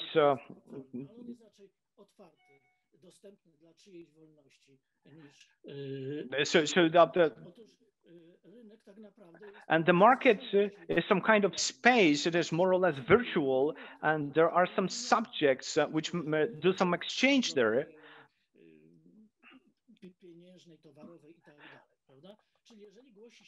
So if you claim the freedom of market, it means that the market seems to be some kind of goddess which requires freedom. Not only it has freedom, but it becomes a subject. But in the market, there are some subjects which might be free. If you require more freedom of the market, it means that some entities in the market should be more free in the market, and it is also that it will happen at the expense of some others. And there is nothing to do with the fraternity. There is no space for humanity. But so we also experience here a problem that some people want to have more freedom than others. So there's nothing to do with the fraternity. And very interesting is here the doctrine, social democratic doctrine, referring to Keynes. And so it is also referring to the solidarity, but Keynes was first of all mentioning that they wanted to develop the economy, but partial increasing of the inflation, but also the empty money for people suffering from deferred demand. But they would be able to start buying, and when they start buying, they develop the economy. And it is, again, nothing to do with people, but social democrats, they like mentioning Keynes, but they also refer solidarity. But Mr. Professor mentioned that solidarity is not fraternity. They also mention freedom, but freedom is also an important value. But I would be reluctant believing that equality is so important as fraternity, and equality is not fraternity.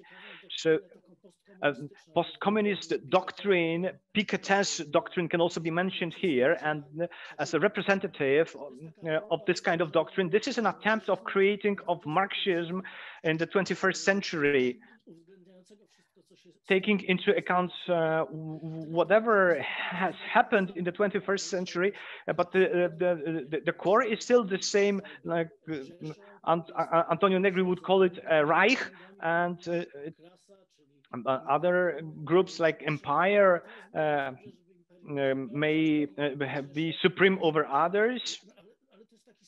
But this is the same kind of Marxism as Mr. Professor has done this.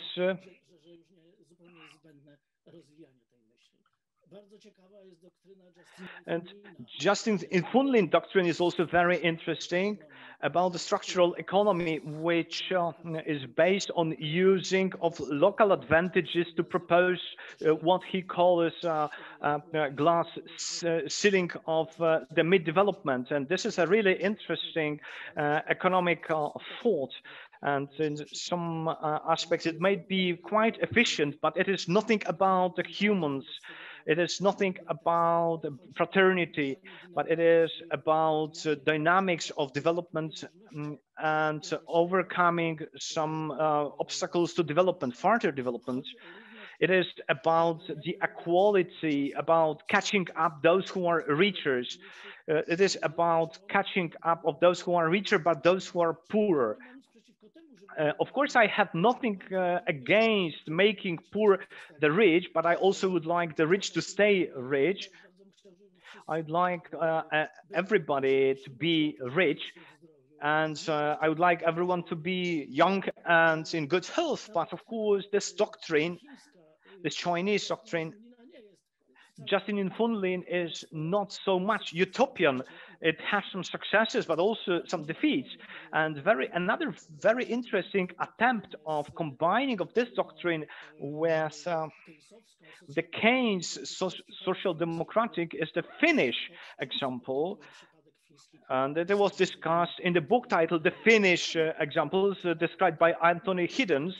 It is very interesting, but again, this is nothing to do with humans. It is about some very abstract categories, like social class or equality. And obviously, there is also a Catholic social thought. And this is what I really appreciate, where Paul Dębiński, a Swiss economist, is very important here, or Stefano Zamani, who is my head, the head of the Papal Academy of Social Sciences and Nobel social economist scientist. And he is related with Bologna, and Augusto Colari or Luigino Brumi. So these are just examples of those noble economic scientists, but there is a huge group of other economists who use social science of the church. And so this is the space for brotherhood, for fraternity, for humanity.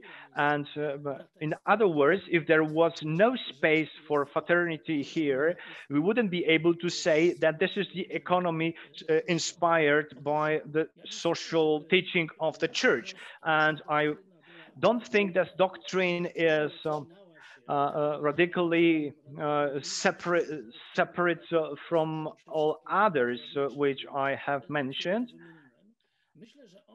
And I think this doctrine tries to combine the advantages of all these doctrines, including the neoliberal, as of course there is nothing wrong with being an accountant and balancing things, and so and of course again, so there is nothing wrong with liberals about that, but the difference is based on the fact that the people live for something and they manage things for something. The economy is not a fetish. It is not a goddess. It is not that God created economy and the economy created humans, but God created humans, and humans, to be able to live, needed to start doing business. So humans are in the core, and so in the core, so it is all about to doing business in a way, and to using such processes which will not dehumanize people. And I believe the subjectivity is impossible if it is against fraternity. So I think these are the three major things. And to finish up, I'd like to say that international politics, particularly the politics as a whole, but particularly the international politics, has a very difficult role to play. How to combine all these aspects, as the politics cannot just mean fighting for ruling. So the politics need to confront with the largest difficulties of the modern world, and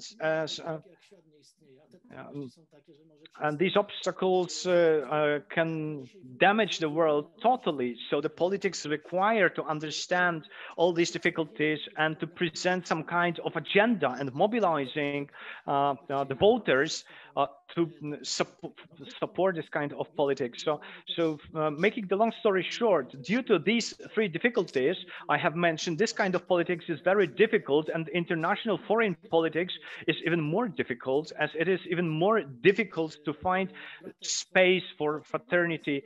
As Madam Ambassador said, that the idea of fatherhood was totally absent from the international politics. The thing is that it is very silent. Thank you very much. Thank you, Professor. And the last speaker is Reverend Mirosław Tykwer. He is a lecturer at the Faculty of Theology of the Adam Mickiewicz University in Poznań. Father Tykwer studied in Rome at the Salesian Political University, where he specialized in the pedagogy of religion, and at the Pontifical Gregorian University, where he received his doctorate in fundamental theology. And Father Tykwer has been the editor-in-chief of the weekly newspaper Przewodnik Katolicki, the Catholic Guide, published since 1995. Father Tykwer's editorial achievements have been recognized by journalist circles.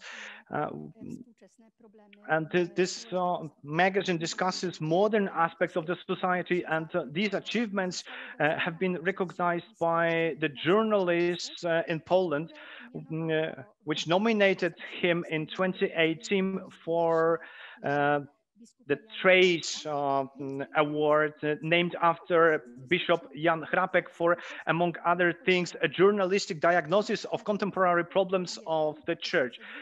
In 2020, the editors of Przewodnik Katolicki were nominated for the Church Totus Tuus Award in the media category for many years of creating an opinion-forming and evangelizing magazine commenting on current events in the spirit of major Christianity. Father, the floor is yours. Thank you very much for the invitation. Thank you, Mr. Professor, for your lecture. And I also say thank you to my predecessors, Madam Ambassador, Mr. Professor. As you may have heard, this short bio of what I do, this is a more practical approach, as Pope Francis says, as the journalists tell stories, history in presence, and they create it at present. And from this perspective, I'd like to say, but also from the perspective of a priest and the journalist who faces some kind of difficulties in understanding of relationship between the state and the church. And my impression is that what Mr. Professor said really helps me to understand one important aspect. My comments, it is more a question. It is a question if I understand correctly, and I would like also to elaborate more on one aspect of what Professor said. It is particularly about the difference between the solidarity and fraternity. Solidarity, as Mr. Professor said, has its ethical value, but fraternity has also additionally a semantic value.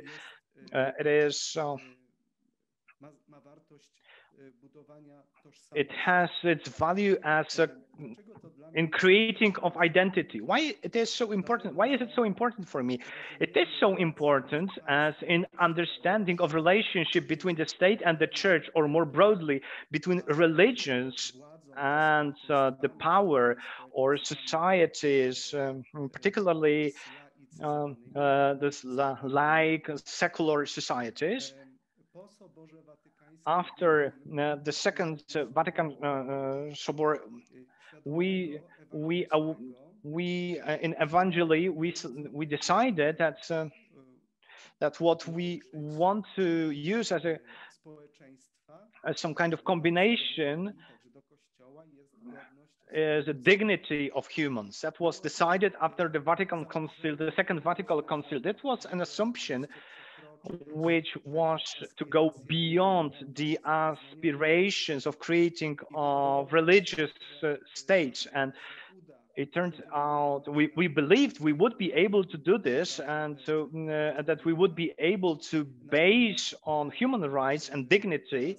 And nowadays, when the world is globalizing significantly and Europe is or European society is not anymore monolithic society. It is more open, not only because it wants to be open, but it's becoming open because of migration and globalization. So we are becoming open to other cultures, and there comes a big problem on who is going to define the dignity of humans.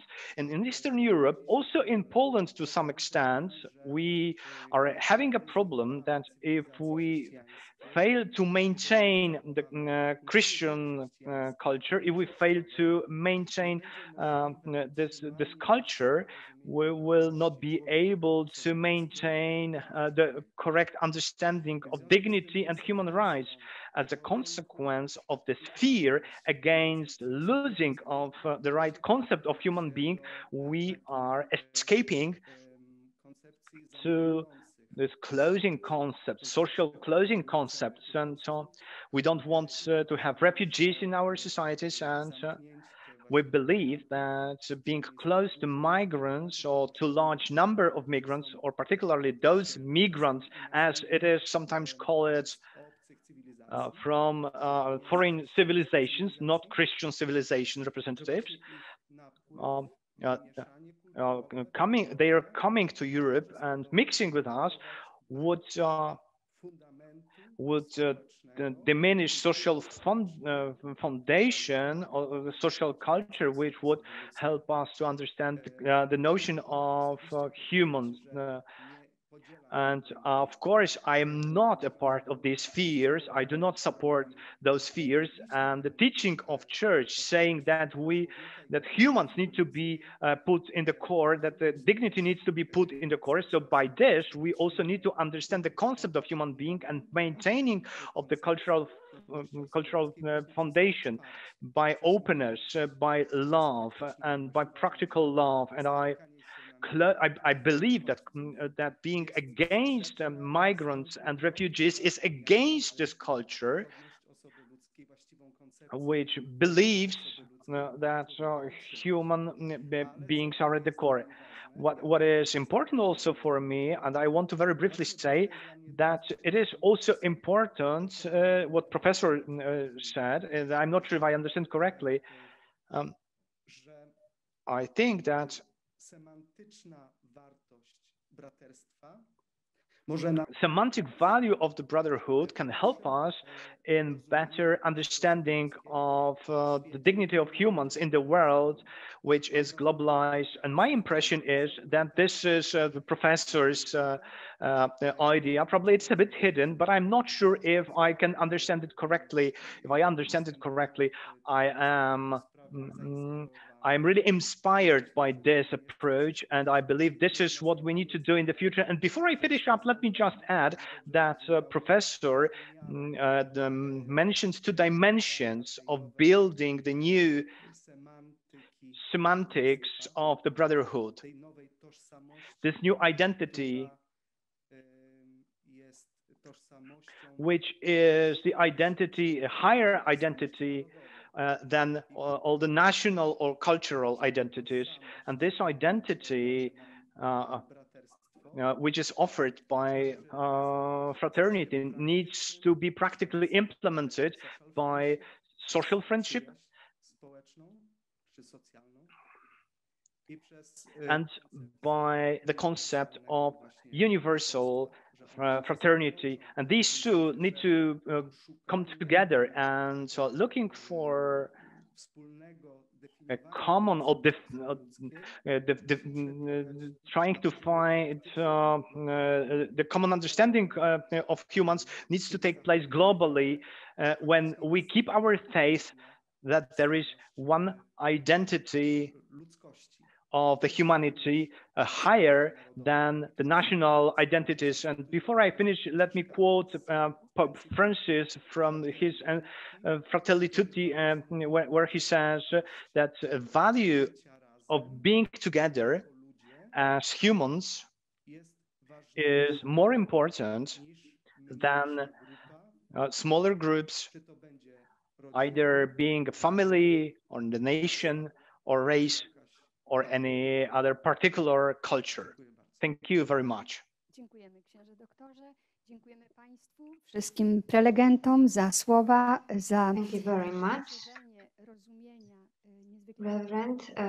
Thank you for making us understand better Professor Ferrara's lecture. Ladies and gentlemen, we've been here for 2 hours. This is why we would like to suggest a brief 10-minute break. And when we resume, we will first give the microphone to Professor Ferrara, and next you will be able to use the Q&A.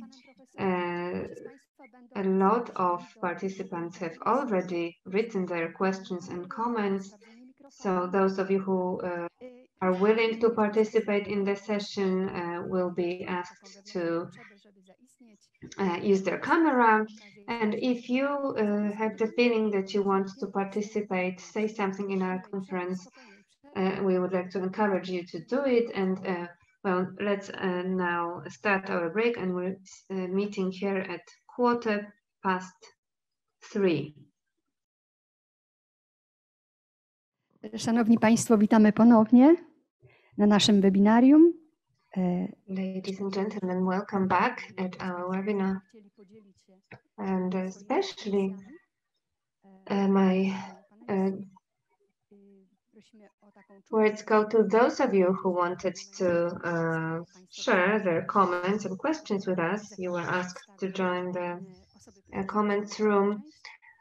I will, in a moment, I will introduce the moderators for this part of our session. I will pass the microphone to Professor Ferrara in a moment. Ladies and gentlemen, this part entitled Participants' Dialogue with the Master will begin with Professor's response to what has been said by our speakers. And then Father David Ledwoń from the Katowice Archdiocese and the graduate of the Roma University, member of the Biblical Society in Poland. He was awarded by a grant in a competition of our national Center of Research.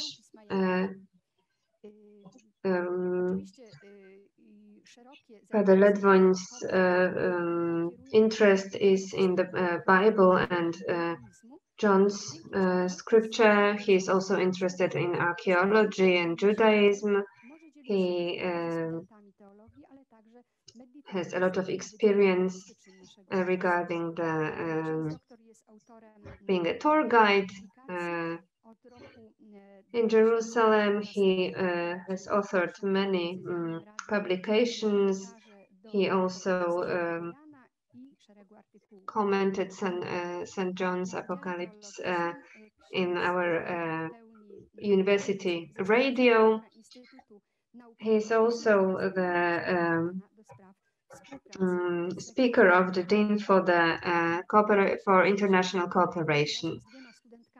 This part of our meeting will be run by Father David, together with our students, Julia Lasok, fourth-year students in our family sciences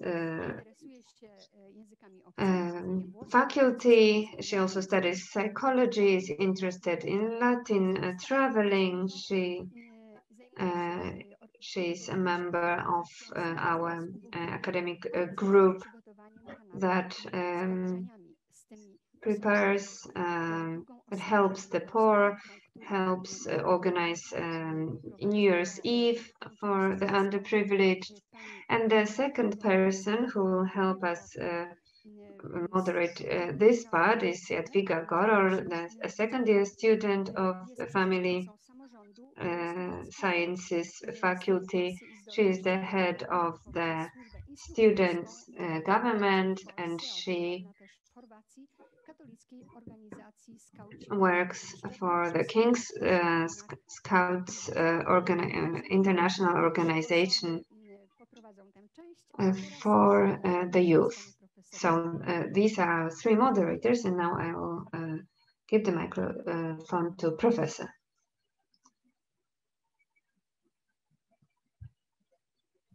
Thank you very much. Now, first of all, I would like to thank all the responders for the very articulated considerations that have offered and comments on my remarks.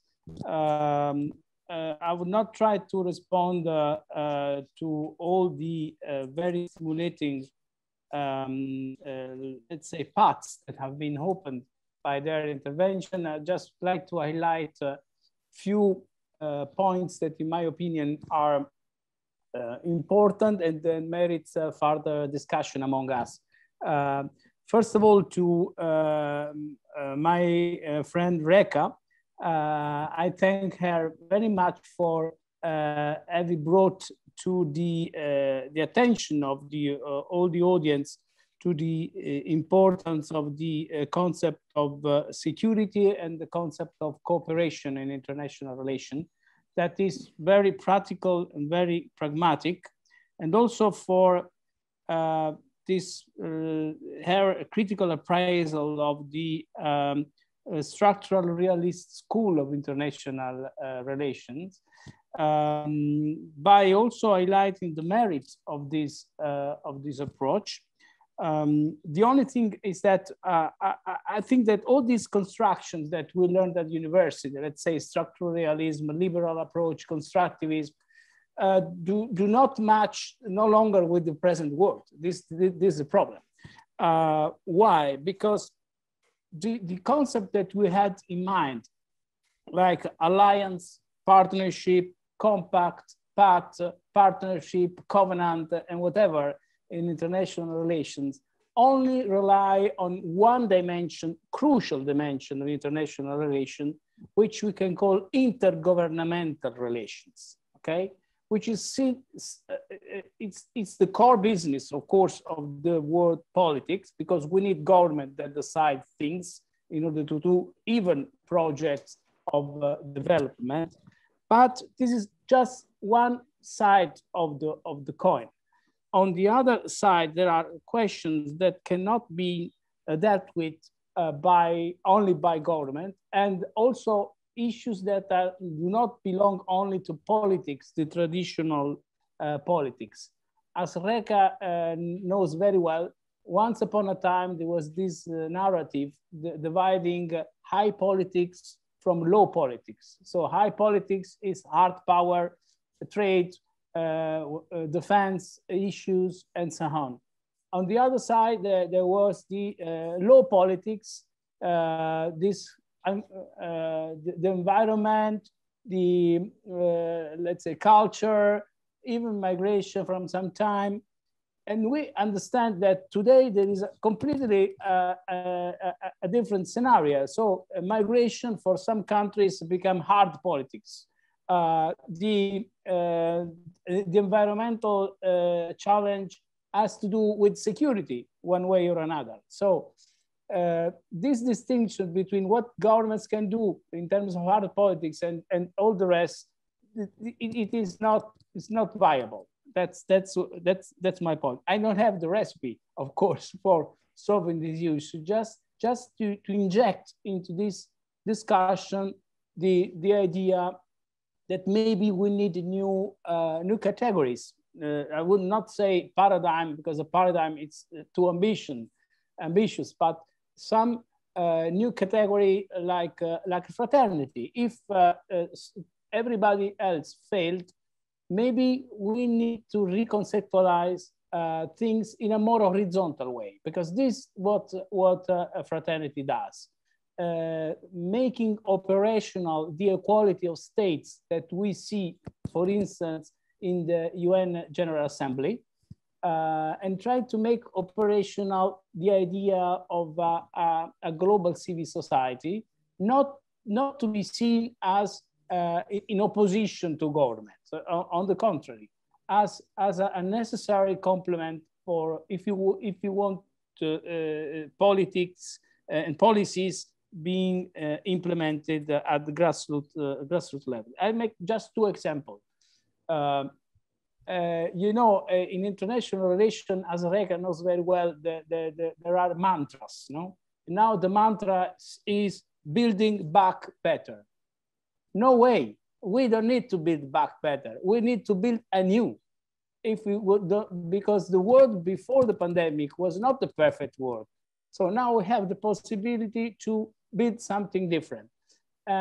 So even in the political and the diplomatic discourse, if we inject this, the seed of doubt, if you will, that maybe mantras do not work and can be challenged in a constructive way, it's already a way of, let's say, initiating a new conversation that brings about new topics. Another concept that has to do with my country is that we have since we have the chairmanship of the G20, and the motto is fascinating: people, planet, and prosperity, which is good. People, planet, and prosperity. So the three main issues. The problem is sometimes prosperity can be adopted with planet and with people. So how we combine this different brand? It's not enough to say we want to do everything at the same time. We need to establish in a very concrete and realistic way, because realism is about choices. So what do we want to prioritize? So, and this is a constructive criticism, in my opinion, that the idea of fraternity also brings into the realm of international relations. For Professor Vilecchi, I thank you very much also for your realist appraisal. I know nothing about psychology or economics, but I can say something about this sociological, let's say, strand that you mentioned by bringing our attention on the idea of civilization. That also another concept that really do not match with the complexity of today's world. Yesterday, by chance, I was in a mission in Ukraine. And when I was about to land there, it came to me the idea of this Professor Huntington that considered Ukraine the border among different civilizations. Okay, the Oriental one, the Western one, and so on. But when you see when we talk to people and even to the government, you see that you don't see this kind of fault line that Professor Huntington had in mind. You see a country that would like to live in peace, in prosperity, and possibly in agreement with the big neighbors that are there. So the idea that we have a mental, let's say, structure that sometimes seems to oblige us to understand and conceptualize situation within lens that do not grasp the reality. Very much in favor of not a bottom-up approach, because this is not about diplomacy. Diplomacy is not bottom-up, but yes, diplomacy can say people first. So people first. And if you put really people at the center of the international relation, it is a way of making operational operational fraternity. Another point that you touched upon is about security, everybody agree that security is another, of course, core business of international relations, but what kind of security? And again, sociology can help us. That's why I am very much in favor of cross-fertilization between sociology, political science, diplomacy, economy, because theology, because we need a new approach, a new horizontal approach. And why I'm saying that? Because security has to do with the concept, the general concept of risk, how we manage the risk. And you know that Professor Ulrich Beck created this concept of global risk society, okay?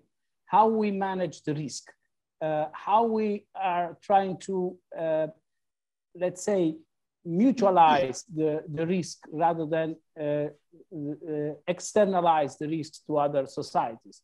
This is very concrete. It has to do with climate change, but it has to do with nuclear security, for instance.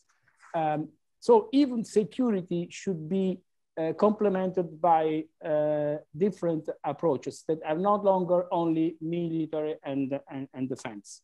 Third point for Professor Miroslav, the idea of church and state. Okay, now this is about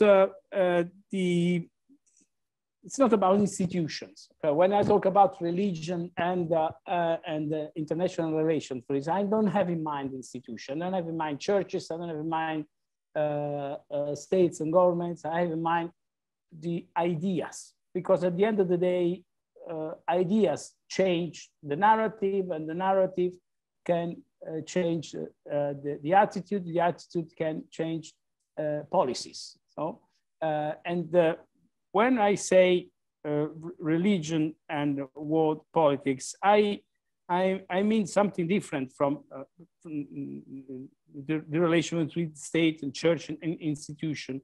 I mean that we have to consider that religion can be another value. We used to see religion in a rather negative way. So vector of conflict, of fundamentalism, extremism. But there is a bright side of the religion about universal brotherhood, for instance, which is a reality, because it is about the concept of shared identity. When I mentioned, when I introduced the difference between solidarity and fraternity. Is that possible to have a shared identity? I have in mind an author, Andersen, that wrote a book on imagined communities. It's about the creation of the modern state. And according to Andersen, our modern state that we consider very, very solid and are an artifact, by the way. So are the result of foundational myths, are the result also of very concrete events, war, secession, invasion, pandemic, or migration, and also with a foundation in something real, like language, like the fact that we share part of this story together as a community. But at the end of the day, this is an artifact. So if we were able to share the identity beyond our village, what Andersen said, why we can call ourselves Italian, Poles or Germans, and we believe that there exists something called Italy, even if we are not able to know each and every one of the Italians or the German or the Polish citizens, as used to be the case in a village, for instance. The village at the end is very concrete. The nation, it's an abstraction, by the way, a projection, if you want. if we were able to project this identity beyond the mere border of the family and the tribes and the village, why we are not able now to project this identity at a broader level, at a broader scale, at world scale. So it's a process. It will take time, but it is something that it is in a way inscribed in the concept of fraternity. So it means exactly that. Okay. So, and when I say that we should be afraid, we should be very careful and say social friendship is very concrete because it is attached to welfare state, for instance, school, and universal brotherhood, universal fraternity, which is something belonging to the strangers. Okay, this is not the right way of conceptualizing fraternity. It is always the same tie that we operationalize in different ways, but there is no difference of status between the moral responsibility that we have for our neighbor and the moral responsibility that we have to take, for instance, for the planet, because this is the reality in which we are today. I don't have the formula for the right global political system, because in that case I will win the Nobel Prize. I will win the Nobel Prize for that. But maybe Reka can be of some help on that. But the articulation of the political structures at the global level, it's something that is progressing. It's going on. We do not have the European Union 80 years ago. The United Nations was not there. So structures can evolve because I would say the general conscience or awareness of mankind grows towards that direction. This is not an utopian perspective, so it's very practical because it's based on institutions. Thank you. Bardzo dziękuję, panie profesorze, za udzielenie odpowiedzi. Thank you very much, Professor, for your answer. I'm honored to be able to chair the second part of our meeting. And now I would like to invite Professor Giuseppe Milan from the Padova University, and then Professor Stefano Radelli, Warsaw University, and next Dr. Sonia Huang from Taiwan, in Taipei. It's it's the evening, 9:33 p.m. So we're really happy that you also joined our meeting from Taiwan. But first, Professor Giuseppe Milan.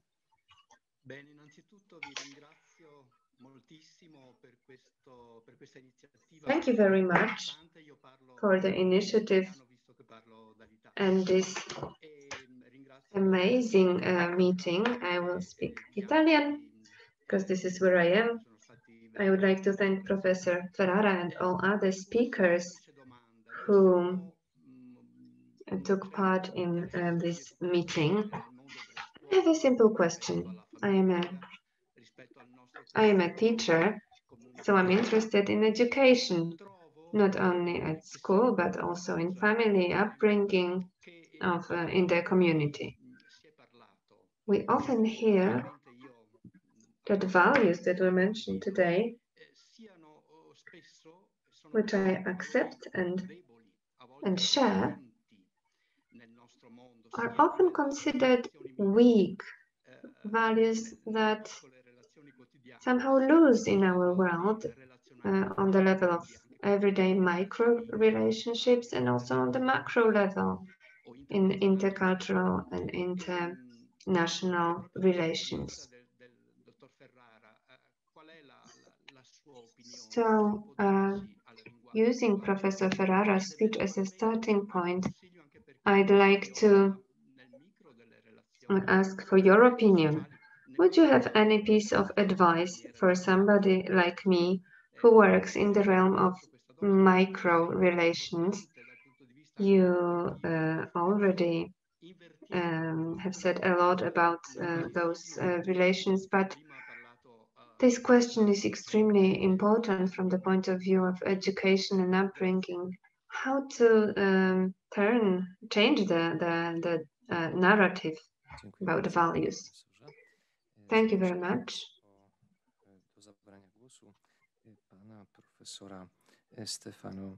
And now Professor Stefano. Buon pomeriggio a tutti, ringrazio gli organizzatori per questo incontro così importante e ringrazio particolarmente il professore Pasquale Ferrara per i numerosi spunti, le riflessioni e l'ampiezza di questo discorso sulla fraternità. Io mi occupo Thank you for the broadness of what you say on the fraternity.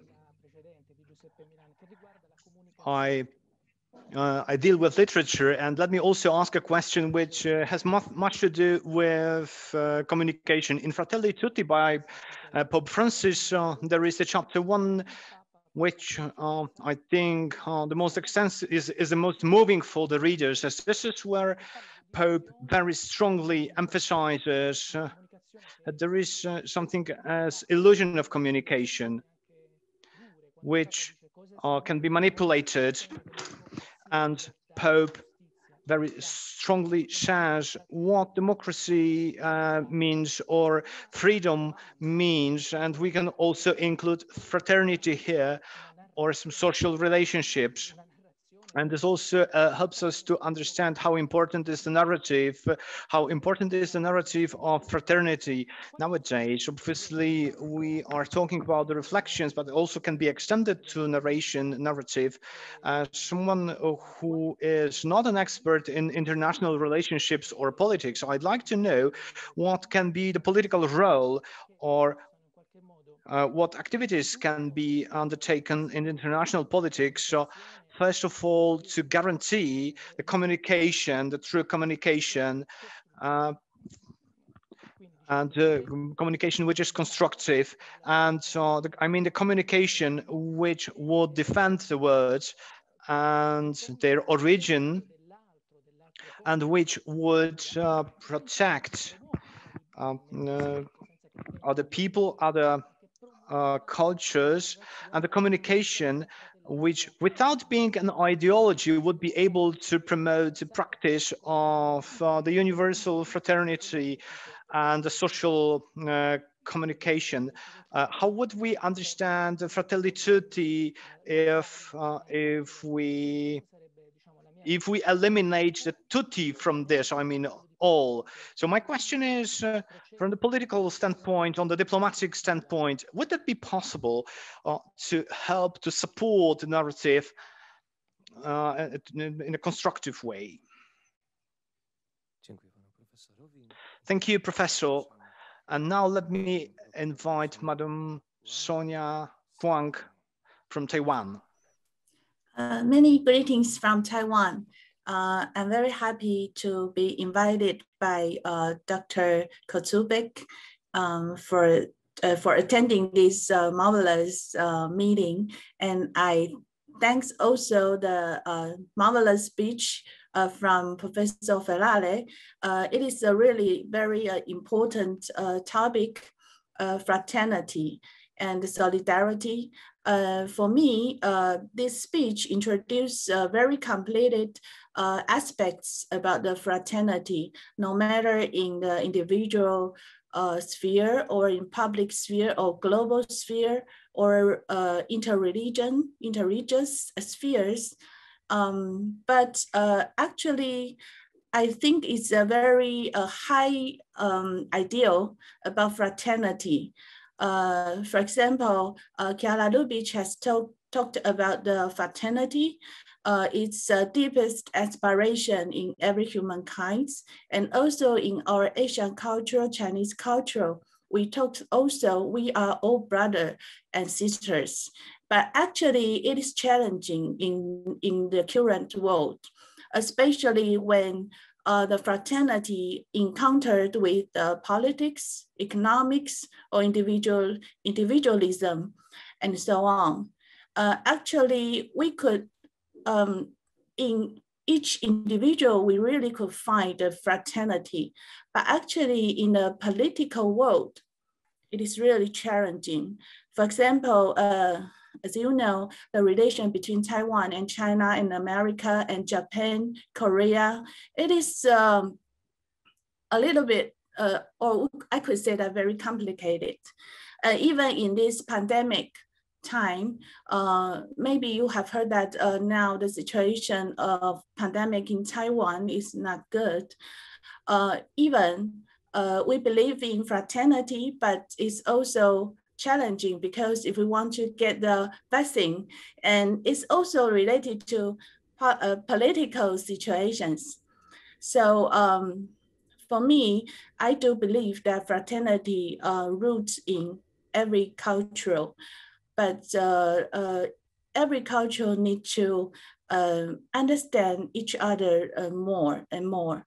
And in the current world, it's also very challenging. So I'm really happy to listen to this speech and all comments and all reflections, but I have a question for Professor Ferrara.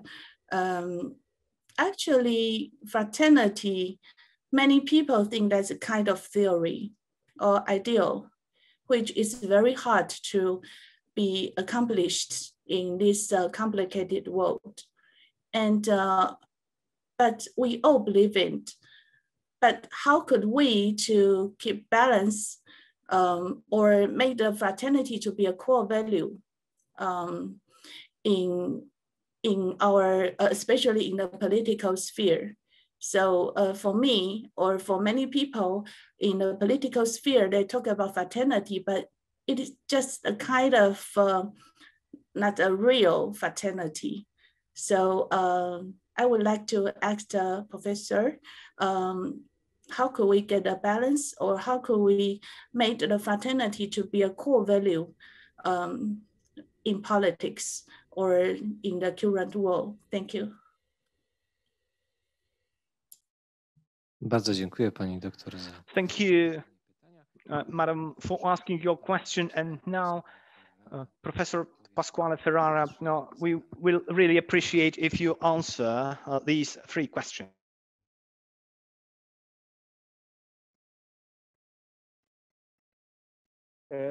Questions. Let's start from Giuseppe Milan, that mentioned the fact that sometimes this idea of fraternity, of social friendship, may sound very weak vis-a-vis manifestation of violence, for instance, in many parts of the world, different kind of threats, even conflicts. I recently wrote a small piece for an Italian newspaper, and the title translated is Diplomacy, a Gentle Force. Why? First of all, let me stress that I didn't say diplomacy, a gentle exercise. I said a gentle force. Diplomacy, it is gentle, but it is a driving force. If we believe seriously in dialogue, in negotiation, it is as strong as any kind of other force, even military force, but for a different purpose. I made the case of, to be concrete, of two international crises, very well known. The first, Afghanistan, okay?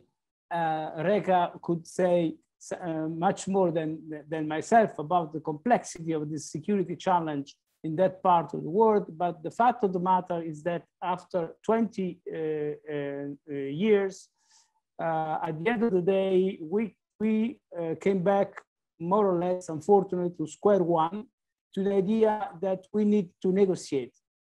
with the enemies, let's say, or with what consider the enemies, so with the Taliban, that is, in order to find a way out and to build solid and sustainable institutions. So, and that's why I mean that this is a sort of, if you like, a revenge of diplomacy, because it means that you have to come back to the negotiating table sooner or later, which is a way of exerting the force of diplomacy, or even the force of fraternity. Fraternity is not a weak sentiment. You know, the Americans used to say, this is tough love. We can say there is also tough fraternity, in the sense that you may say things that correspond to the truths. And it does not mean to compromise, does not mean to cede to the things that are unacceptable. For instance, in Afghanistan, one preoccupation of everybody is the condition of women. The fear that women will come back to the previous situation. This will be not only a military failure, but also an humanitarian and social tragedy. So that's why we need to have this kind of force even in negotiating. Another example is Libya. At a certain point of the Libyan crisis has been a situation in which foreign powers decide to intervene militarily from with one side or another, and everybody said, well, this is the, since we are talking about non-members of the European Union, this is the failure of the European Union that was not capable of intervening, leaving the floor to outside, leaving the room for outside actors that have nothing to do with Libya, with the Mediterranean, with the history of that country. But I say that now that we are in a different situation in which the military solution was not achieved, because was not a solution at all in Libya, and by that matter in many other places. Now we are talking about a political transition. We are talking about dialogue, and the countries that actually did not intervene now are in much better position than the one that decided to intervene, and apparently were considered the winner of this conflict. Just a couple of examples to say that fraternity, respect for the other, embarking in an engagement does not mean that you are weak. On the contrary, it's a different kind of strength. Second point, thank you, Stefano Radaelli, for this question on communication that has to do with the words that we use. I mentioned before the mantras of in the international relation, especially as far as global governance is concerned. We have this sentence that from time to time we found in several documents that become more or less meaningless after some time. But there is one thing that, in my opinion, really struck me: the fact that the example of the pandemic again, but a very specific one, the vaccine. Okay, at the beginning, everything started by saying, okay, we're trying to fabricate our own vaccine, and then we take care of our people, and that's it. And this became impossible because, you know, pandemic by definition has no respect for borders, is transnational in nature. So closing the border and fabricating our own vaccine, having our own mask didn't work. And now we are in a completely different situation, in a situation in which the G7 says, you know, we know something, maybe we were wrong because we cannot protect ourselves if we do not donate vaccines to the people of Africa, on Asia, Latin America, because sooner or later, this will become a problem also for us. also in terms of self-interest, exerting fraternity in these cases, it is the intelligent thing to do. And this is one spectacular example of our fraternity can be operationalized and becoming a global policy. The third point, Sonia Wang, well, fraternity, it's sometimes can be perceived as a theory, as an ideal. There's nothing new. Even freedom and equality were considered utopian concepts. And even equality and liberty in our society are not achieved at all. If you look at the situation of the social polarization in our societies, the poor becoming more poor and the rich more rich, you see that equality, it is a goal that has not been achieved. So it's a work in progress. And the same goes with liberty. If you look at the new strand of democracy that we have in the world, the democracy without sometimes liberalism, or even democracy that are not democracy because there is an authoritarian rule. And liberty, what kind of liberty? What does it mean, liberty? Okay. So all these kind of, before it was mentioned the idea of narcissism. If liberty, freedom become narcissism, is not helpful at all. It does not, in a way respond to the political idea of freedom. Freedom for what? For doing what? Not for closing down ties with the other. Freedom cannot be the principle that destroys the community. Also economic freedom cannot be a way to destroy equality. That's why maybe we need a correction of these two principles, which is exactly fraternity. And also fraternity, you may hear that this is not practicable at all.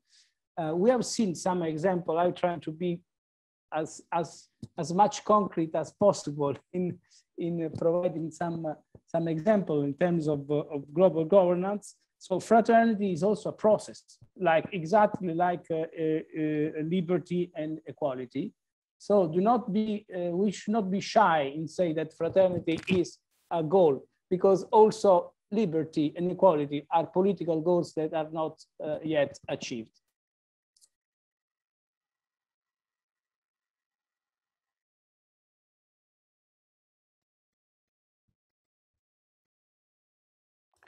Dziękujemy, panie profesorze, za... Thank you, Professor. And let me now ask the greetings we have from participants from Korea, Valentina from Pakistan, and Ursula Longi from Mexico. And next I will ask Włodzimierz Katz from the Jewish community in Katowice, and Imam Jabbar Kubaisi. Thank you for the effort of building fraternity in the world. So from Pakistan, greetings from Valentina. Thank you for this lecture and eliminating of my doubts, Ursula Miley from Mexico. Well, thank you. And now let me ask Włodzimierz Katz from the Jewish community in Katowice.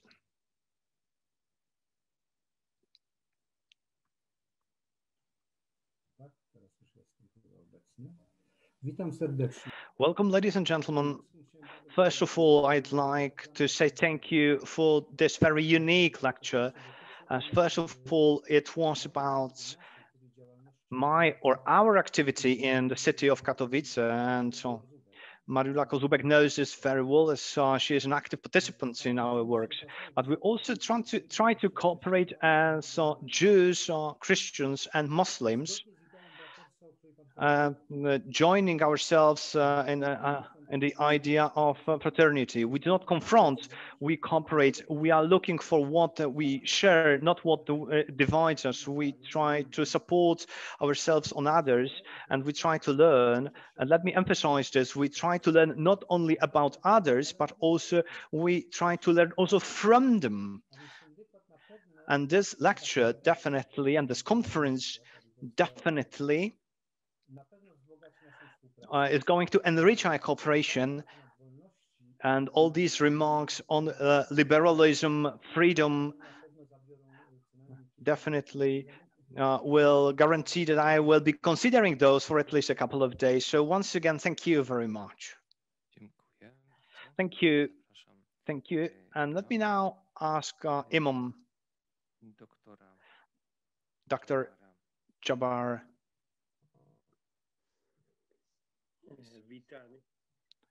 Welcome. Welcome. Salam alaikum. God bless you. Shalom. What I can say is, I'd like to say thank you for this meeting, for this conference. It enriches all of us participating in this conference. Very smart, intelligent, words of wisdom. It's a very important thing for all of us. As my brother Jew said, that's really important for all of us.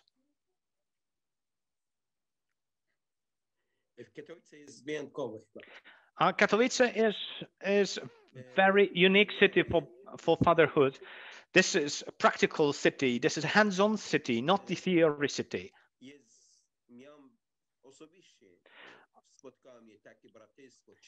And I have experienced a pure brotherhood, pure fraternity here, and we were really helped, and we have a strong inter-religious dialogue and strong inter-cultural dialogue, and we have a strong support from not only the city of Katowice, but also from Poland as a country, and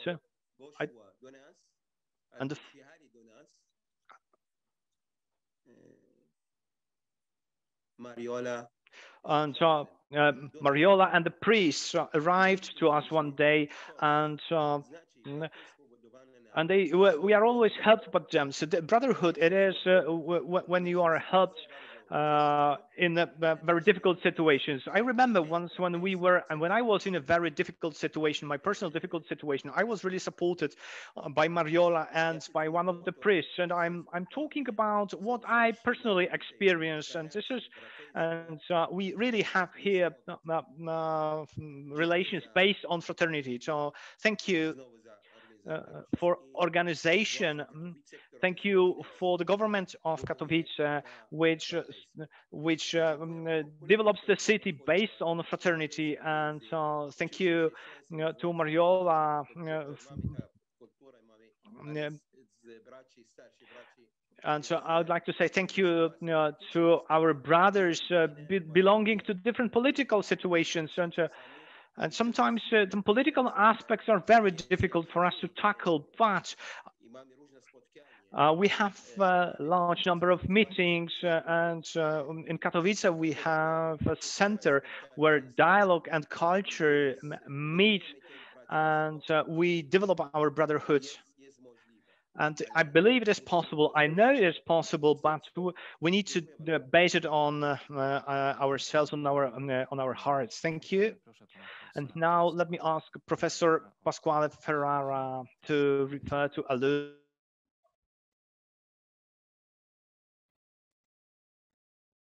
Okay, thank you. Definitely, I think I have to come to Katowice because it's beautiful reality there, and to meet all of you in person. Because of what I heard, well, starting from Pakistan too, and the two Jewish and Muslim representatives that just talked, I think it's a clear example then of what we mean actually when we talk about fraternity among religions or interreligious dialogue. Is not about talking who we are, but it's more what we do together. And I think that is the way of contributing without any hidden agenda to the common good. And this is another way of making fraternity real, concrete, in the social body. Then, if I may say, so to you, I would say shalom and salam alaikum, salam, but also I would like to say that maybe we can be more precise when we talk about fraternity. I am, of course, proud of being diplomat of a country that belongs to the European Union, but that's why I'm in a position to criticize the European Union for something that is not very well done sometimes. We have this idea of the European neighborhood.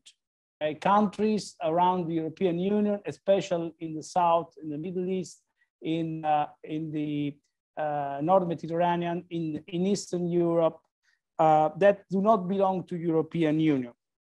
And we call that neighborhood, okay? But the problem is that this neighborhood sometimes does not translate into real proximity. You know, the Good Samaritan saw the neighbor there, but he decided to become to be in a position of be with him. So proximity is that. It's that decision to transform neighborhood, the physical facts that we are close, into a political decision. And this transformation, it is the essence of fraternity. So transforming a mere neighborhood into proximity is the alchemic concept, very simple, of fraternity, in my opinion.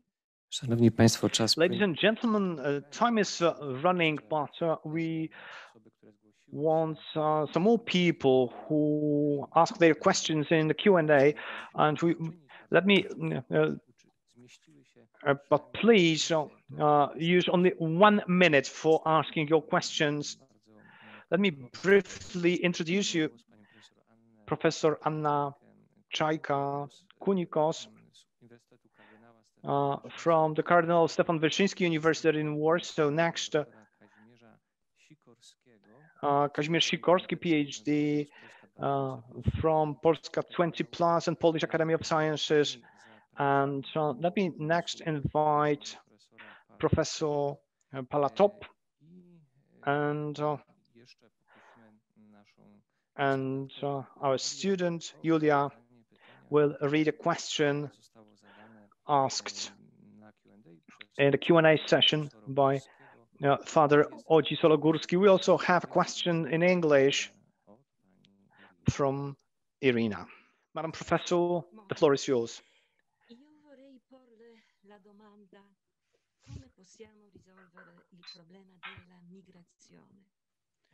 Jeśli chodzi o kwestie związane z migracjami, how to solve the problem of migration, how this problem can be solved, and at the same time not to abandon political and social justice in the world. Secondly, I'd like to ask about the role of, and that's also going to be a question, so how can we, the matter of culture and the matter of ratio can be something indispensable, how these things can stay indispensable. So these are the things which reflect our condition, our situation. We know that in the 20th century, all the events were in some kind of amok. And how can we avoid the reoccurrence? And we are not distant from this. So how this ratio, this thought, this can be included in these categories by which we perceive the new situation, because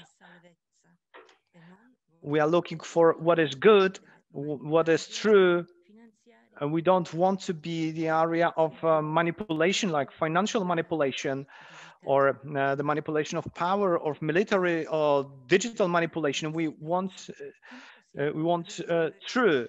We want salvation, and how can we activate this, and how make these things indispensable in our life? Also, how to implement fraternity. Thank you. Thank you. And now Kazimierz Sikorski, the floor is yours. Jeżeli nie ma pana If Mr. Sikorski is not with us, so let's ask Professor Pot from Sofia University.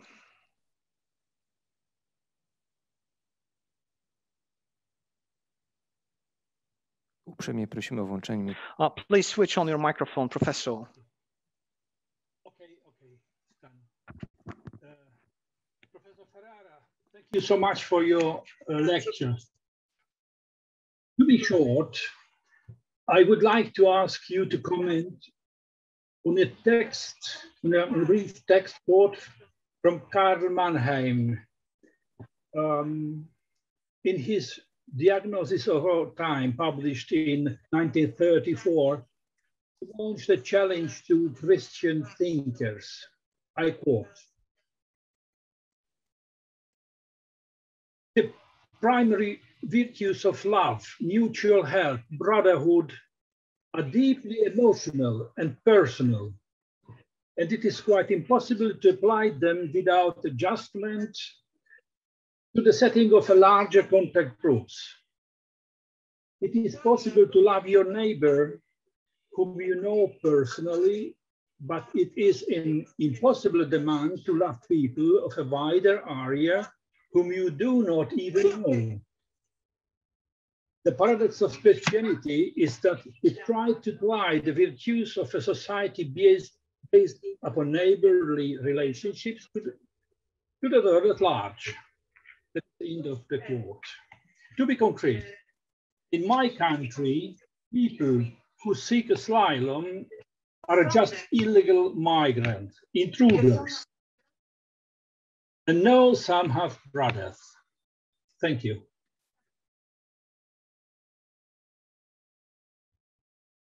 Bardzo dziękuję, panie profesorze. Thank you, Professor.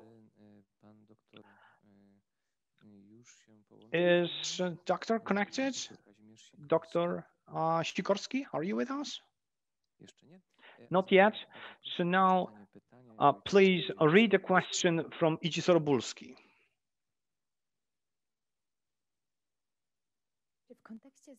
In the context of the fraternity, which assumes the existence of differences in the society, is it possible to have a constructive dialogue where two different personalism concepts meet? Christian, dignity of humans and value, and non-Christian, based on the modern ideology of non-personalistic, equality, the rights of minority, sexual rights, or human and animals' rights. Thank you. Thank you. Professor, please kindly comment on these.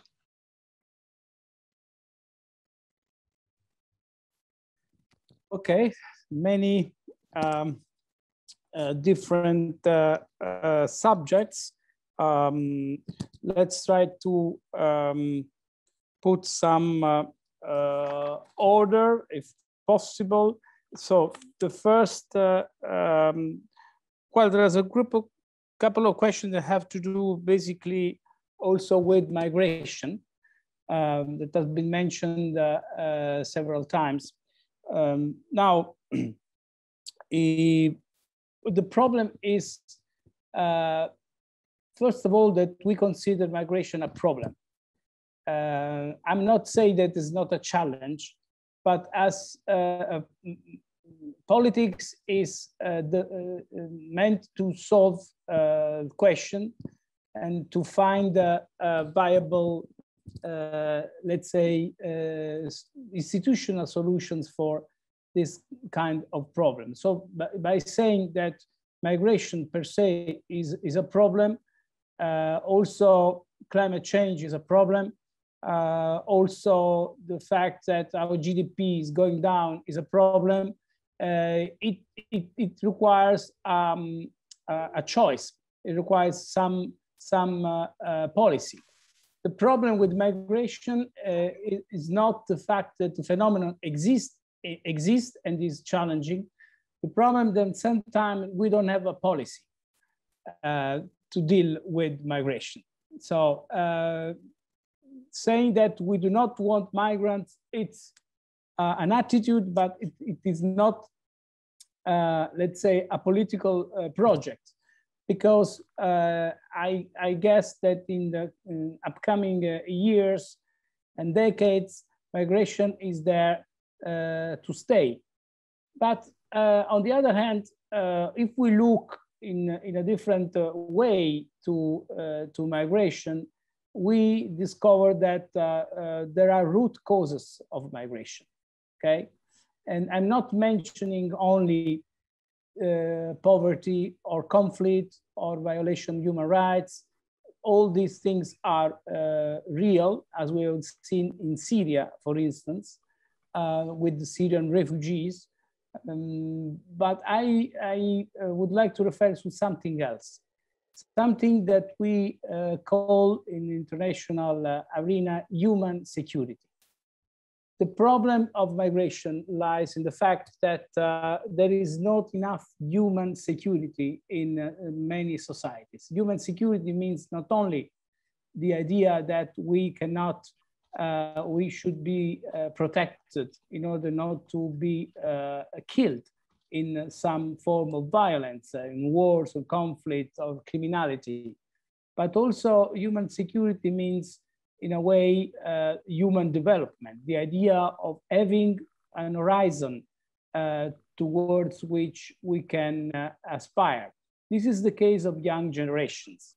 If you don't give any kind of perspective to young generations, they will try to, in a way, come to the Western country in the illusion, because sometimes in the illusion that they will find the fulfillment of their life. And this is a big problem. It has not to do only with, let's say, development. It's not only to do with the GDP. It has to do with engagement. We have to talk with these countries in a very transparent and adamant way. And my impression that sometimes we have an agenda which is legitimate, of course, based on stop the migrants or energy interests or security interests that are completely legitimate. But what is missing is a dialogue, a conversation based on equality or dignity. And sometimes these countries perceive that. Now, migration is one of these issues. We, for instance, tend to forget that all North African countries, with few exceptions, are also affected by migration because they became a transit country of migrants. And they have enormous social problem. And I can tell you, because I served 4 years in Algeria as an ambassador, And I can testify that this is a problem also for the countries that we consider the source of migration. Second, the great part of migration happens in the south-south direction. There are possibly more than 20 million people in Central Africa that are displaced people for several reasons, and they go from one country to another. And this is simply, we tend not to see that is also a problem of migration in the south-south direction. So it is a global problem, and that's why the United Nations launched this migration compact a couple of years ago in order to increase the awareness that this is a global problem that should have global answers. And on the other hand, we also need to adjust our national policies towards migration, because I'm totally aware the fact that sometimes this can be a factor that can be seen as a sort of threat to national identity. No. But at least I speak for Italy. Italy is the product of centuries of migrations. So we have all sorts of migration. Italy from Spain, from Northern Europe, from Arab countries, for the Balkans. And what we are now, and we are proud to be Italians, is the result of many components that created what we are now. And I suspect that in future, we will become more and more acquainted to this new situation. In Europe, we are becoming more and more European, beyond the fact that we are nationals in our country. We can travel from one country to another. We can establish in a different country. We are considered more and more Europe our let's say, elective country. So I think that migration should be understood in these global scenarios. If we concentrate, of course, on the boat that leaves from North Africa, reaching the Italian shore, yes, we see the tree, but we don't see the forest, okay? So this is the way of dealing with migration. The problem that migration is there, it is a phenomenon, it is not per se a problem, it becomes a problem because we don't have a vision. We don't have a policy, we don't know what to do. So, and that's why I think that there's this necessity of elaborating a policy. The second point with the idea of rationality in our choices.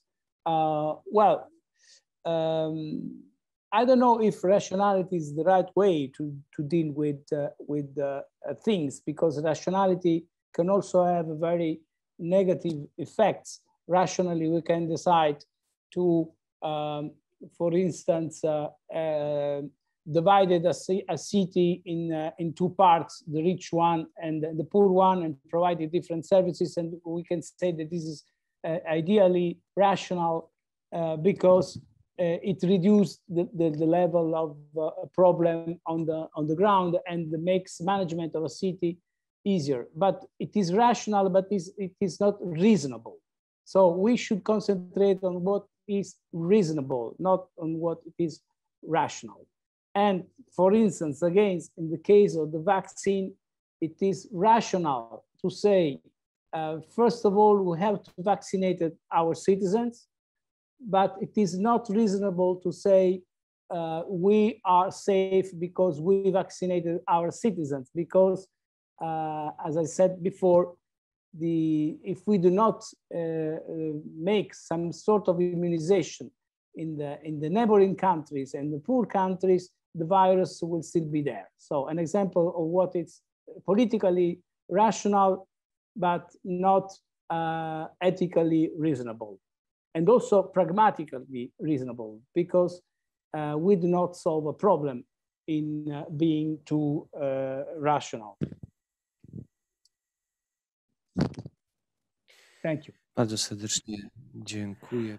Thank you, Professor. The time is really running very fast, and unfortunately, we did not manage to ask all the questions. We will do our best to submit the questions.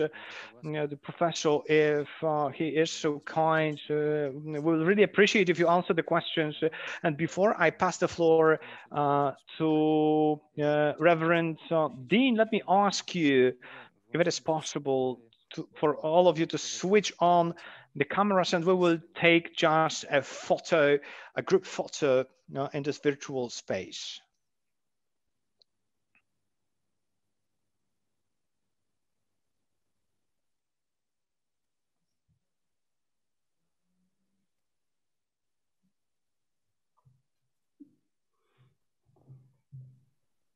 Fajnie. Myślę, wonderful. I think we have managed. Thank you, ladies and gentlemen, for being with us. Thank you, Professor, for being with us, for this continued being with us, for answering all our questions. And let me now pass the floor to Reverend Dean. Ladies and gentlemen, I'm really impressed by this event. I am not an expert in this discipline, but I wouldn't be able to wrap up. But my very brief thought is that fraternity as an idea, as a very, and also the practical, moral, spiritual, and also political aspect is full of inspirations, and those tensions included, or this weak or strong category, or this connection of the personal and social sphere, and also the unity with maintaining of the differences, and also overcoming of the differences, and the need to overcome the differences. That's what filled in our discussion. What Mr. Kazimierz Katz mentioned. All these things generate some space for profound consideration. Thank you, Professor Pasquale Ferrara. Thank you so much once again for accepting the invitation. Thank you for your lecture. Thank you for your patience and long presence with us. Thank you for patiently answering the questions. It is more than 3 hours, and we need to be aware that it was like a marathon, that it was a long run race. Thank you for this. Thank you, professors, moderating this discussion, Madam Ambassador, Professor.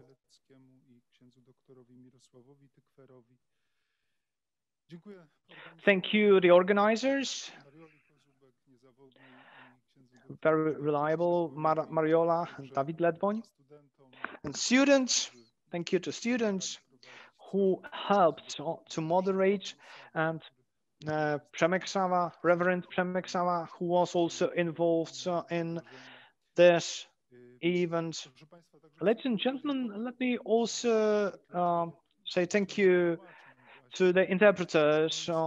As today they build the bridges. Congratulations. The very reliable, good interpreting, and it was really building of bridges in this social atmosphere of good discussion. Thank you.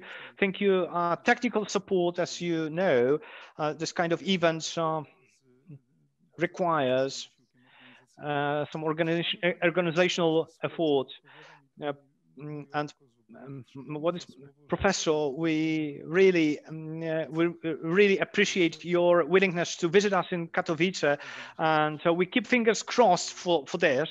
Ladies and gentlemen, the next Lectio Magistralis Internationalis is being prepared, and more details will be provided, and some invitations, of course, will be available on our website and in social media, internet media. And we use, of course, social media. Thank you very much, and greetings from Katowice. Professor, are you raising your hands? Would you like to say something, Professor? Saluti da Roma. And you... Thank you very much. Bardzo.